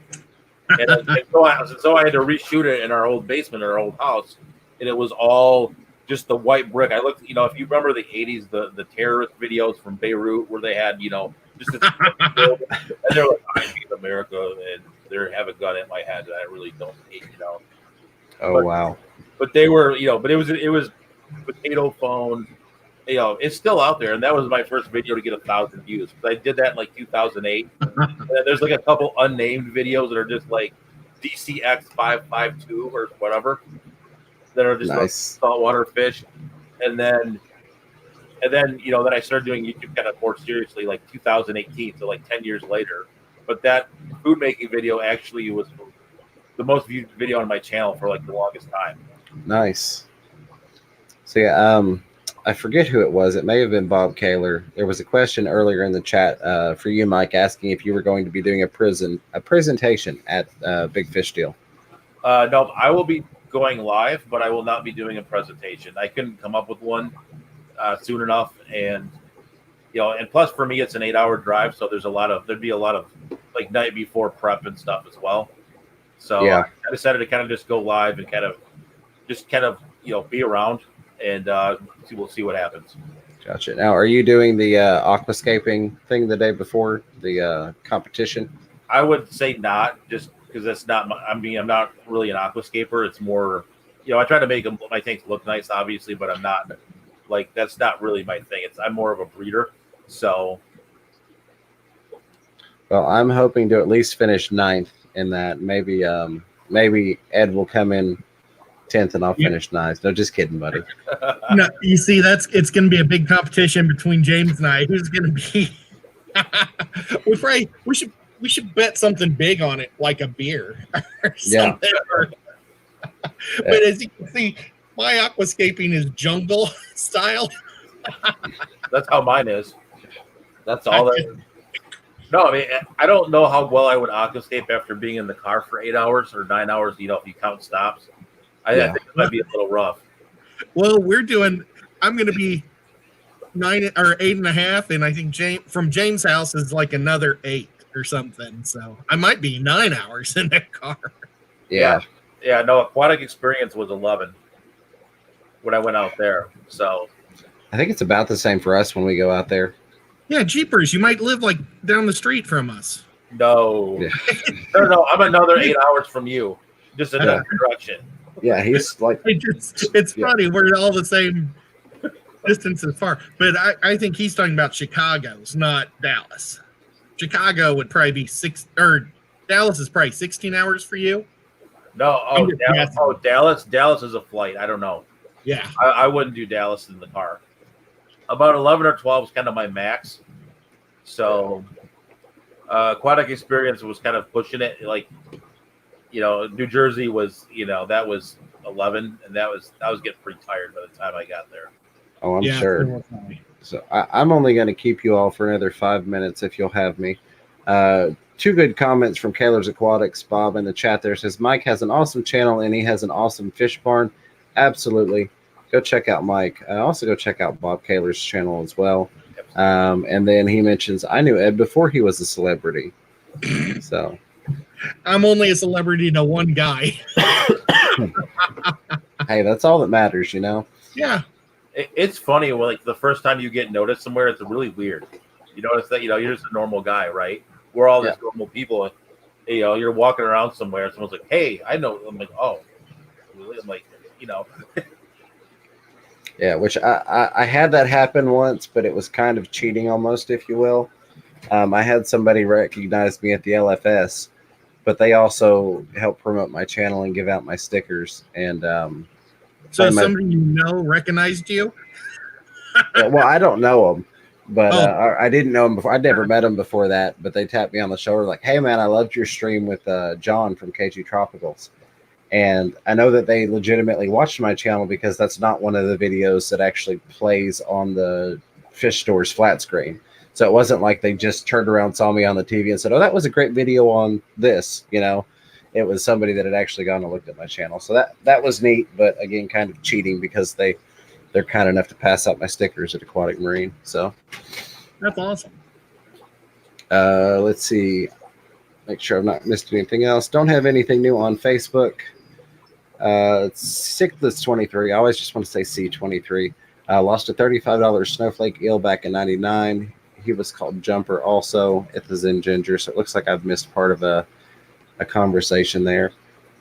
Somebody had mentioned earlier that they had their toadfish in with their snowflake eel. And I honestly may end up going back and getting that toadfish to put in with mine. If I move them, if I make this salt, that means, of course, the bottom's going to be salt because it's on the same system. This is actually a pet store setup. And so the bottom would be my predator, or my Fowler fish only with live rock. And the top would be my corals. So that may be something that I do. I'd be looking forward to seeing that. Yeah, I think it would be, one, I would love to have my zoanthids again. And 2, I think it would be really nice, since this tank is constantly behind me in the streams, to have it saltwater and keep generating that conversation. Excuse me. Generating that conversation and getting people into that side of the hobby. I am tempted to turn this 75 salt as well. It's been a temptation. I don't know if I will or not. I always go back and forth, but I don't know. I've got a question. Bob asked, Ed, are we MTG at the IFGA next meeting up? What does MTG stand for? Meeting. Yeah. Oh, I don't know if it's going to be our next, because we might have to try to do something here, Bob, in Chattanooga. I don't know what, but if I'll try to get into the aquarium and see if they'll give us a backstage tour of the place. Rack was saying that they have a problem with monetized video teams sometimes, so maybe it would we wouldn't videotape it, or just have a good time together, just watching how they do the back scene. But I bet they would do something for us. And then we'll have to pick a good restaurant downtown, and you know a lot more about that than I do, so we'll talk about that sometime. All right. So if anybody's got a last minute question, feel free to throw it up there real quick. I'm going to try and pull up the super chat so I can thank them one more time. Bear with me just a second. You all are welcome to address anything that you see or want to throw in at the last moment here. Looks like John Oliver's got a question here. So basically, was any recommendation on Facebook groups to join? It depends on what you like, but aquarium group support's a good one. Let me think about what else. Got the community tank, or excuse me, River Life. Tank. Yeah. And then KG Tropicals one, Tank Talk. Well, that's a good one. Yeah. King and Queen Cichlid. Sorry, I didn't mean to cut you off. Yeah, no problem. It's hard to do when we're all, yeah, King and Queen Cichlid's a good one, and then there's the various live bearer ones. Depends what you would like, right? Yeah. And then I would recommend searching to see if you've got a local one, because I've actually got two that are like East Tennessee Facebook groups, which is where I'm at, so they're relevant to me. Yeah, we have a Chattanooga one here. They're trying. I don't know if they're really trying to form a club, but they really help each other out. Somebody has a problem with a heater, they just ask, and people jump on and give them their advice, and then we get together. I think like once a month. I haven't been there yet to do like a swap. Sorry, I didn't mean to interrupt. No, you're perfectly fine. I don't see anything else, so I'm going to go ahead and say my thank yous. Big thank you to the moderator team again. I really appreciate all the hard work you all do. Thank you, Mike, from the Fish Tank Barn, coming on tonight. It's been a blast, and I appreciate you. Hey, Go check. Hey, absolutely fun. Go check out his YouTube channel. Candy's posting all sorts of link in there. I appreciate that. Go check out Mike with the Fish Tank Barn on YouTube. Check out Chattanooga Ed, my co-host. As always, appreciate you being here.